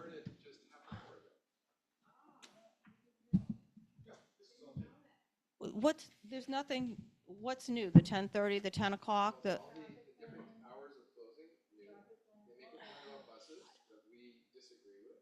Like, I think if we're trying to close this. Do you want to lay this application over and agree with them, or do you not want? I mean, I think the closing hours were what was kind of the big issue. This is what they're proposing to us. It really kind of, they said that's their bottom line on that. You can say what you want, but what they just told us is that is their bottom line on that. So if that is their bottom line on that, you can agree with it or not agree with that, but that is what we are evaluating because they said that is their bottom line. They said they're not closing at 9, and so that's what they said. Yeah. Does it matter to you whether we confer and say we agree with it or? I think based on the letters that I've received that you don't agree with that. So you've said that, we know that, but that hasn't changed their mind. So that, I mean, I'm just saying, we're hearing the this is what, we just asked them that, and that's what they just said to us. Do you have anything different to say? Do I understand the hours correctly? Is there any, I just want to make sure. Sure. I mean, I have the hours as 10:30 closing. Again, we're not going to get involved with when they stop the alcohol. They just need to make sure that everybody gets out of there at 10:30. So 10:30 closing, Tuesday through Thursday. And they have a 10 o'clock closing Friday, Saturday, Sunday, and Monday. Friday through Monday is 10 o'clock. Tuesday through Thursday is 10:30. There are 8 events a year, any day of the week, that can close at 11 o'clock. And they may have 3 events per month on the weekends. So we heard you. Honestly, we are not here to negotiate all of this. I'm sorry, but we heard, no, I'm just saying we got your letters and we know that you don't agree with that. They've heard that you don't agree with that. I have asked them if they want to lay this application over and change their talk, or if they want to talk amongst themselves. I just asked them what their bottom line was. This is what they said to us. I can't make them do anything different. We can, if you want to stay and listen to our committee meeting to see how the committee feels about this, you're welcome to do that. But this is what I've been told. So you going out and telling me this, you know, that you don't agree with it, I'm not trying to be rude. I'm just saying, I know you don't, we are aware that you don't agree with that because the letters were that. I'm just going to say, I think this is a bad situation for both parties because this is going to go before the members of the authority, and it could go any way, and that could go against you completely, and it could go against you completely. And I think it's in everybody's interest to work this out, have an agreement, and move on. I'm just saying this goes up in front of the members of the authority, and somebody starts a conversation, and it unwinds a bunch of stuff, and people will even may not agree at all with your concerns, may not agree. I'm just saying it's a good place to find an agreement, and and no, I understand. So I just bring that up because this is an open conversation that you're creating a business around. They live around, and it's just not a great place to leave it with. Yeah, and we agree. We just realigned, so we wanted just to propose something. Since the main focus right now, from my understanding, is the alignment on the hours, we would like to propose a Sunday and Monday closure at 9, Tuesday to Thursdays 10, Friday and Saturday 9:30. I know from a perspective it's only 30 minutes, but it is being able to host those types of events and accommodate, ensuring everyone departs safely and within an appropriate time frame. Please. If I may, just one moment. I'm sure it seems like a very incremental piece to. Give your name, please. I'm so sorry. My name is Maria Lapardo. I'm the director of sales for Okay. Convene. Thank you. I'm sure it does seem like a very incremental, small piece to split hairs over, right? I understand why would we be arguing for a half hour or asking for that extra time. But from a commercial perspective, if I can share that what the purpose of this helps or supports is the attractiveness to a client to be willing to book the space relative to, a competitive set. And so we certainly don't want to be in a position to upset anybody. That's not at all what this intention is. But we do want to consider that in order for this business to thrive, there has to be some ability to attract a client who can feel that there is Nobody's disagreeing with you at all on that. All I'm saying is that if there is community opposition, it will be called before the members of the authority, and this discussion will be reopened. And that is not a great place to be. Well, And I'm I happy just to have the say, discussion. and that can be whatever direction it goes. I and am pretty so- comfortable going to the liquor authority with closing hours of 10, look, we've just I would proposed even- suggest that you go and review some of the other applications on the 2 blocks here, and you will find, as the community pointed out, people thought that as well, and that was not the case. So I'd just bring that up as there was a lot of confidence, and that's not the way it went. So that's why, yeah, exactly. And so This is an event space. Look, This is not people just trailing out. This is up Look, it- 400 in people an or effort to 300 people concede, leaving. Alan just did give you significantly reduced hours as a drop dead, so. I think we're done, please. Thank you. Thank you. Okay, the next one's going to be Sweet Hospitality Group LLC. This is a restaurant wine for theater, previously unlicensed location. This is number C7.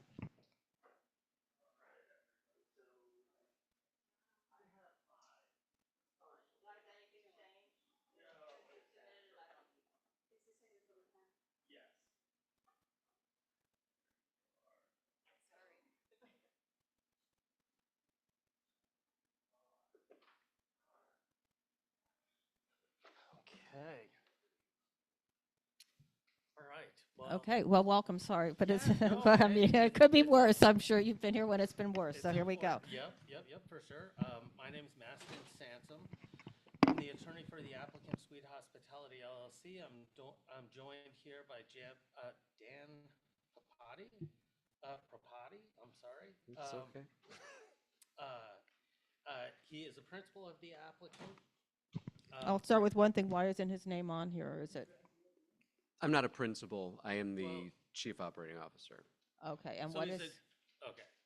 An Well- officer, but not a qualified officer, I suppose. For Okay, so what is purposes his of last the- name again? Propati, Propati. Yes. But I think one of the important things is that the contact that you have here, EJ Murata, correct me if I'm wrong, EJ is the president, right? Correct. Yeah. So if you need to speak with anyone, you'd be talking directly with the president, and his phone number is listed there.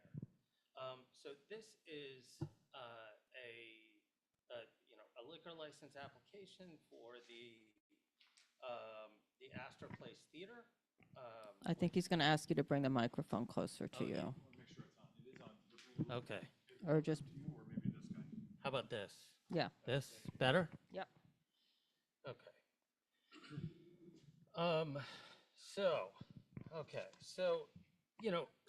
this for the Astor Place Theater, which obviously is a legitimate theater that has various shows. So, the music, as you might expect, is live music, various types of music. Depending on the performances, there is a courtyard area that is out back. It's completely surrounded. The hours of operation are 11 a.m. to 12 a.m. My understanding is that most shows end by about 10:30. However, they would like the opportunity to have certain, to have people, if they want, to go outside in the courtyard, weather permitting, for a little bit following the show.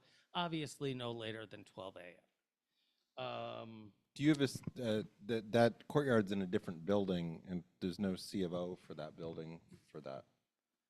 C of O for the outside courtyard. Yeah, that's in a separate building that that you correct? had given us the certificate of occupants for? Because you're in two buildings, right? You're in 432 and 434. The Correct. courtyard, it actually says the ground floor is 2 apartments on the current certificate of occupancy. And behind that's the courtyard. I mean, is there any emergency egress? I mean, there's no occupancy allowed back there that we can. Well, one thing I can just say, without getting into those type of details, quite frankly, is I'm not the buildings expert, but we stipulate with the state liquor authority that all permits and licenses required to operate are in effect prior to receiving the license, one of which is the certificate of occupancy. The SLA used to require you to provide a copy of the C of O. They don't anymore, but you still have to, when you sign the applicant statement, it says that we're going to have all permits and things like that. But you don't have it, and it has never had it. So my question is, what's the plan to get it? Well, I guess my question is, if there was never a C of O, how did anyone go out there? Exactly, inappropriately. It wasn't legal. I mean, that's. So well, I don't even. You haven't provided us, just to clarify, step back. You provided us with half of the documentation. Okay. You only provided us with a C of O for one of the 2 buildings. Okay. Okay. And the other building doesn't have, from, I'll just say, the current certificate of occupancy for 432 Lafayette has in the cellar a restaurant, and the first to third floor 2 apartments on each story. So the ground floor use isn't even, I don't think, legal in the other space either. So unless it's 2 apartments. I'm not quite too familiar with the actual premises. I apologize. But the ground floor use, to me, I don't know, I could be making up in my mind here, is used as theater use? Like that's where. Well, it's 2 separate buildings. So let's just. Adjacent though, right? Right. So, but Okay. they're 2 separate buildings. Okay. So you've provided us with the diagram, and you don't actually have the ground floor in 432. Okay. If you look at the diagram that you've provided to us. So is there a document that we can provide to you? Obviously, I can't do it right now, but I mean, as I mentioned, obviously we want to, let's look, I have 2 C of Os here, looking to operate in full compliance with the law. So if we have to obtain a C of O, if there is not one currently and if one is needed, that is something that we would obtain and provide prior to issuance of any liquor license. I mean, that's. And that's required by the Department of Buildings, the State Liquor Authority, the Fire Department. I mean, a lot. You signed a lease, right? I did. What's the plan? Well, your clients did. So what's their plan? I mean, this is not. We did not sign the lease. We are a. Because I don't think we have an objection to the theater use. It's the outside is not. For a permitted. It's not a permitted use. I wonder even if it how was, used well, before. if it was used improperly. The pictures you provided show there's some basketball hoop out Right. there, but that's more in keeping with a residential nature or some other buddy else's use, not as a connection to a theater, right? So Understood. that's the Yes, so both buildings are owned by the people that own the theater. right. So we can go back and get more information about that. Because for the I think courtyard. that's worth figuring it all out, right? Yes, absolutely. Is and I yeah, and I think that's How do people even get to the courtyard? The entrance to the courtyard is through the theater. So there's an exit in the orchestra of the theater. So if you're walking to the stage, to the left side, there's an exit, and then there's a staircase up to the courtyard.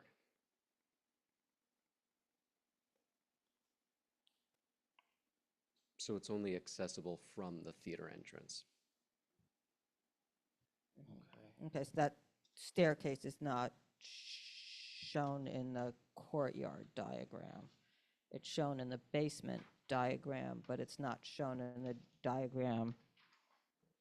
Correct. In the So first if you floor look- diagram, it doesn't show that stairwell, it shows the other stairwells. So on this, I don't know which one this is.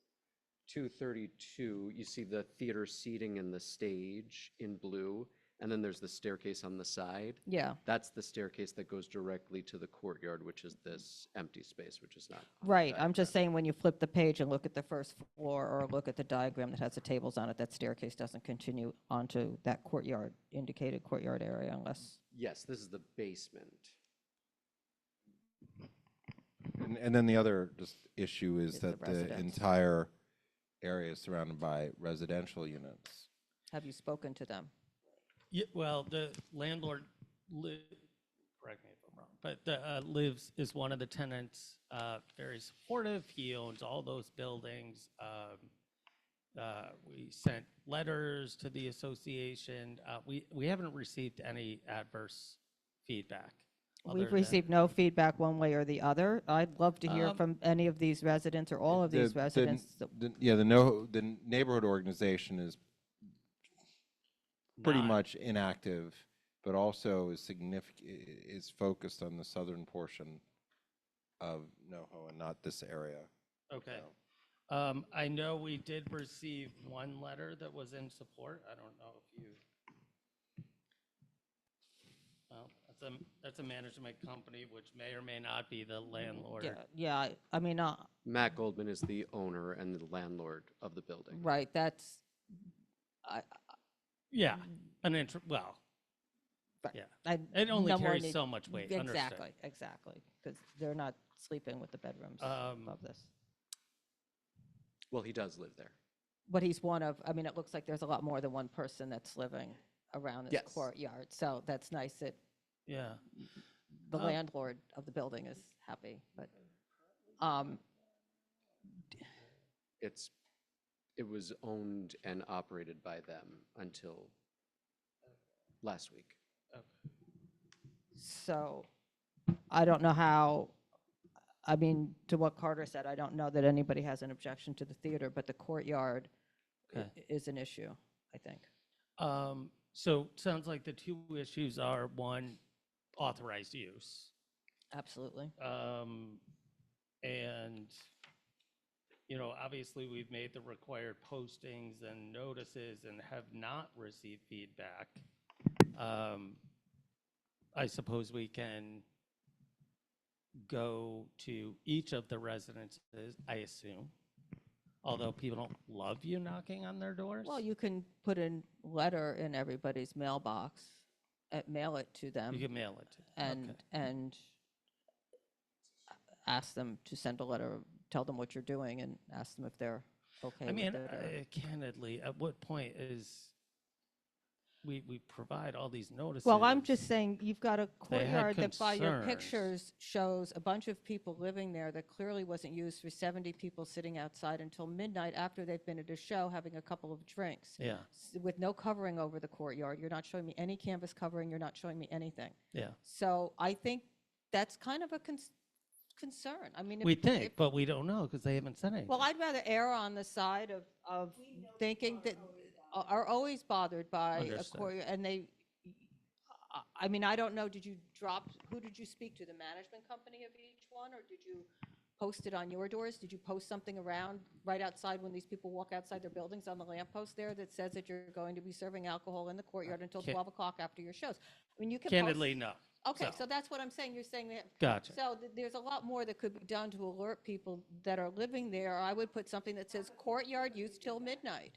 I mean, that's, Okay. I mean, that's what will get people Okay. to say if they care or not. You'll meet your neighbors and you'll see that they're fine with it if you do X, Y, and Z, or they're Okay. horrified by it, or they have no issues with it at all. Yeah.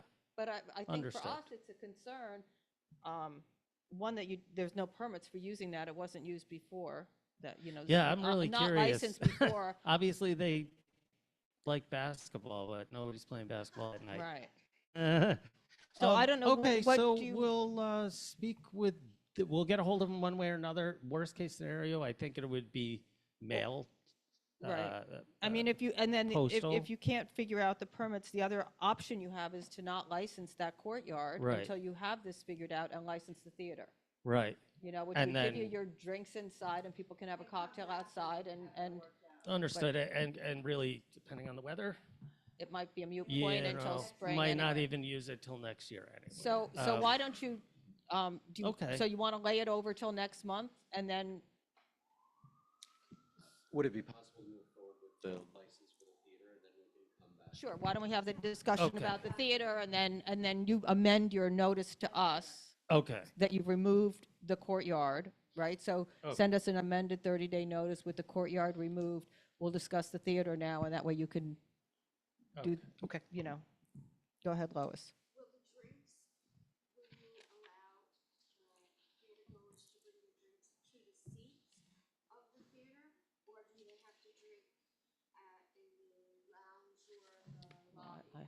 The entire theater would be licensed, so I think it would be up to So the person at typically, the right. show, maybe Everything some is shows they- everything is served in a souvenir sippy cup, so it is allowable to take to their seats.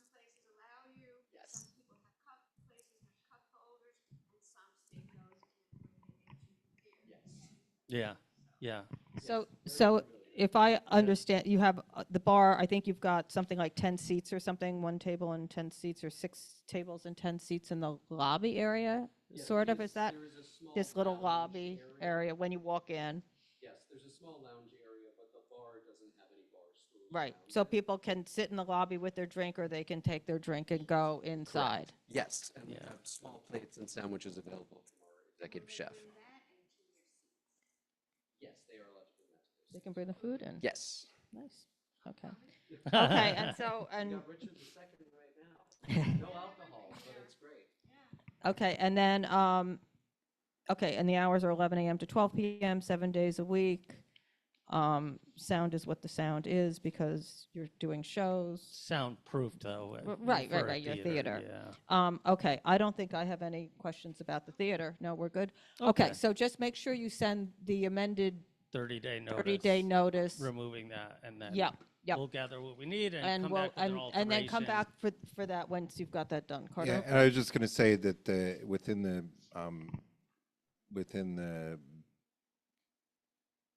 building violations, I mean, there's also a violation for the owner's representative not properly filing, noting that there are occupied units and tenants in the building before, and they paid a violation on that.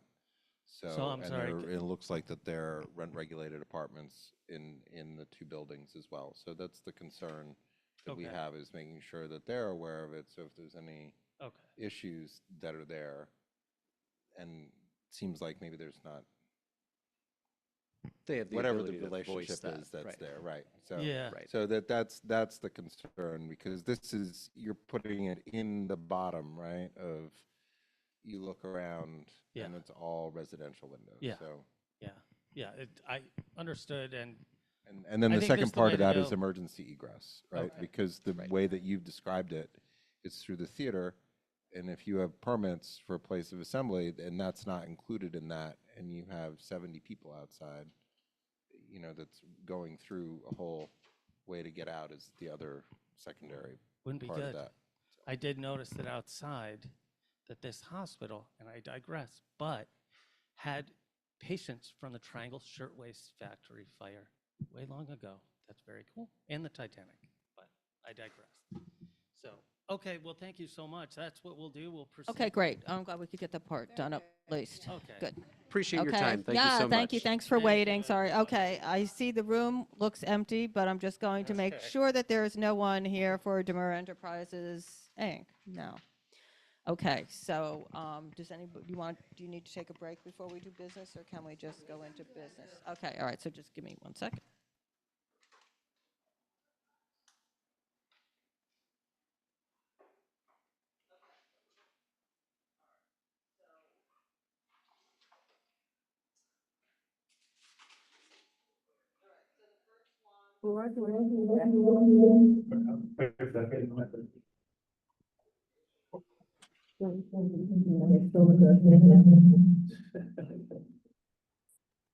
Okay. The first one is LB All Day. The pizza place. Yeah. Paul, if you want to come sit over here, you can sit over here.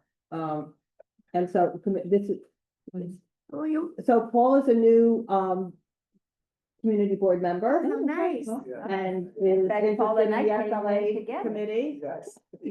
We didn't know where to go. In fact, So I invited him to come and see what he may or may not be getting himself into. I've been out a few of these myself on this side. What's your last name? McDade, And where do you live? across the street. All right. Oh, That's this is great. easy. Oh, so you're right in the neighborhood. Yeah. We don't always meet here though. Yeah, I couldn't believe it. Yeah, Don, it's sent me pretty- the address. yeah, no, that's easy. That's Yeah. easy. Yeah. Good. Okay. Welcome. Thank you. All right. So the first one is the LB All Day. 11 to 11 Sunday to Wednesday, 11 to 1 Thursday, to Saturday. TVs have no sound, background music. There's no outside. There's commercial up above them, and they want to do delivery until 2 a.m.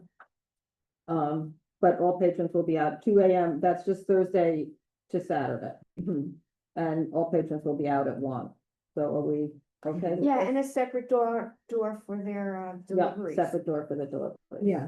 Good. So are we denying us? Yes. Are you here for that? Yeah, okay, 1, 2, 3, 4, 5, and there's 6 of us. 6. Okay.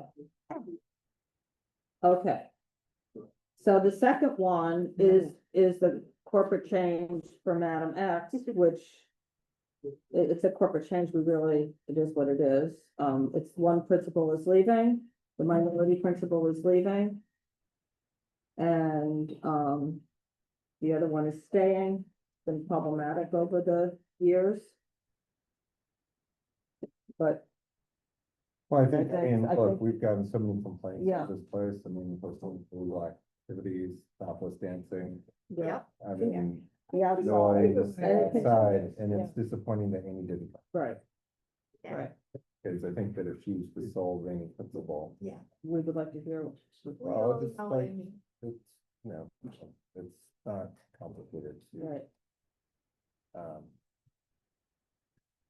Mitigate some of these. issues. No. Nobody's saying change everything, but mitigation to minimize. But they weren't even Sharp saying, elbows is not Right. complicated. they weren't even complaining about that 1 o'clock in the rear yard, they just were complaining about the 3 o'clock in the rear yard. So what do we I think you just can note that in the, note it in the resume? yeah, Yeah. It's a good opportunity to say that. then you can send it to, So. yeah. Yeah. And the people are still making, the plates go back. Yeah. To And they never end up, 2020, yeah. when they went to add the rear yard. I don't know when it finally got added, but the complaints have been ongoing, and recently they've picked up again with the topless and everything else, Yeah. so. So who's leaving? Who's coming off? Amy is staying on, it's in, we have the questionnaire, so Amy is staying on, and Teresa Laurent, the vice president, who had 22.5%, Yeah. is leaving. Amy will have a. What's her name? Leaving? Teresa Teresa. Lauren, or Lauren, Teresa. Okay, I don't know Teresa. Okay, okay, Rizzo, complaint. I know Amy. Okay, so what's the now, so we're denying us. Yeah. Okay, now we're to 555 Broadway. If anybody wants to start.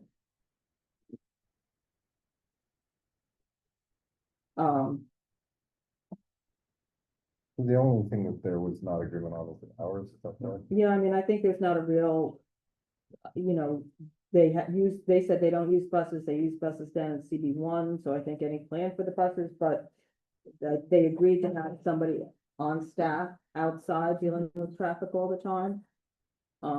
So I think it's the hours. Yeah. Yeah. And the smoking, they'll go over the other places. Where we ended on the hours was Mhm. 9 PM on Sunday, 10 PM Tuesday to Thursday, and 9:30 on Friday and Saturday. That was the I mean, they That responded was, to the community and reduced it further, so. that's- Right. Right. The community is wanted 9 o'clock.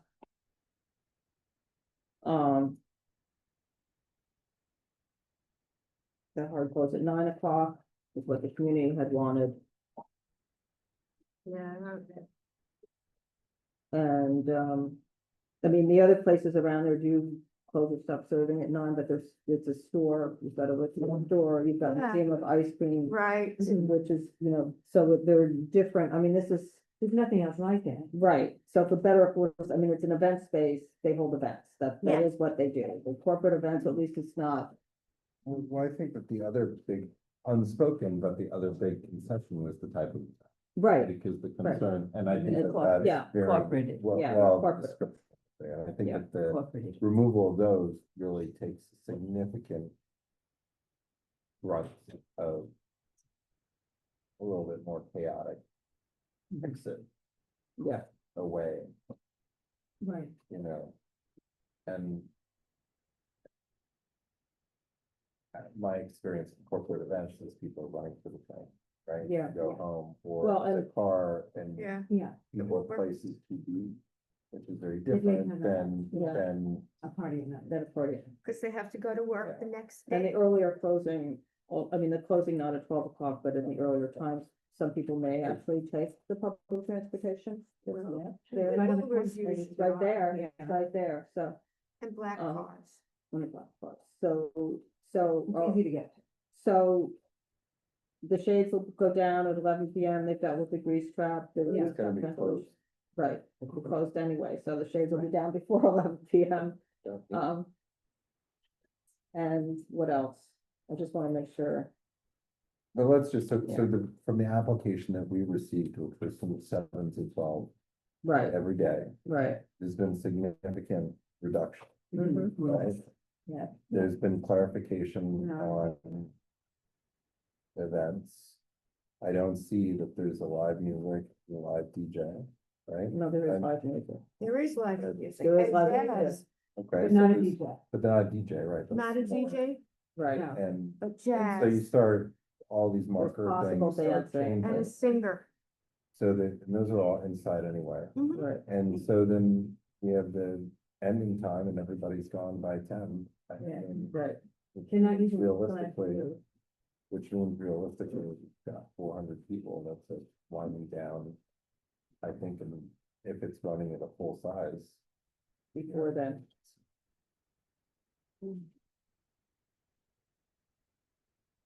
The other, Well, and we well, talked a it- little bit about it, but I think that one of the other things, just to note in the way the setup is like the seated auditorium type space is integrated. Mhm.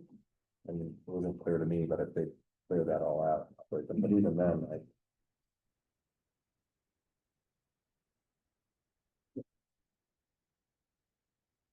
And just for clarification, it was how many events until 11? 8 events until 11. Per year. And 3 events per month, max. On the weekend.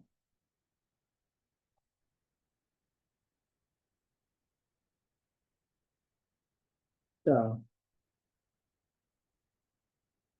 Anything else? Other- Well, I mean, I was just something trying to, else? I mean, is there anything else on our stipulations form that we?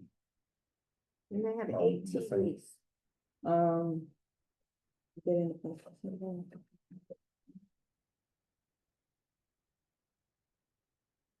The decibels, they'll abide by the noise code. I mean, all of this all just Right. comes down to the outside. It's really the people outside. living. Yeah. And I think that what I was just pointing out is like, if it's run by regular people who know what's happening, we will reduce a lot of issues. And that's Yes. where Same it is. And I think that from what I understood, that the relationship there, if it is the same person, they can have a relationship with the people who live there. Yeah, If right. There's a problem. Yeah. And they And said they would do that. They said they would do that. So that's- But. And that would be one I of the do have stipulations. I have a note that it said that the DJ will end when the alcohol stops. And yet it said no DJ.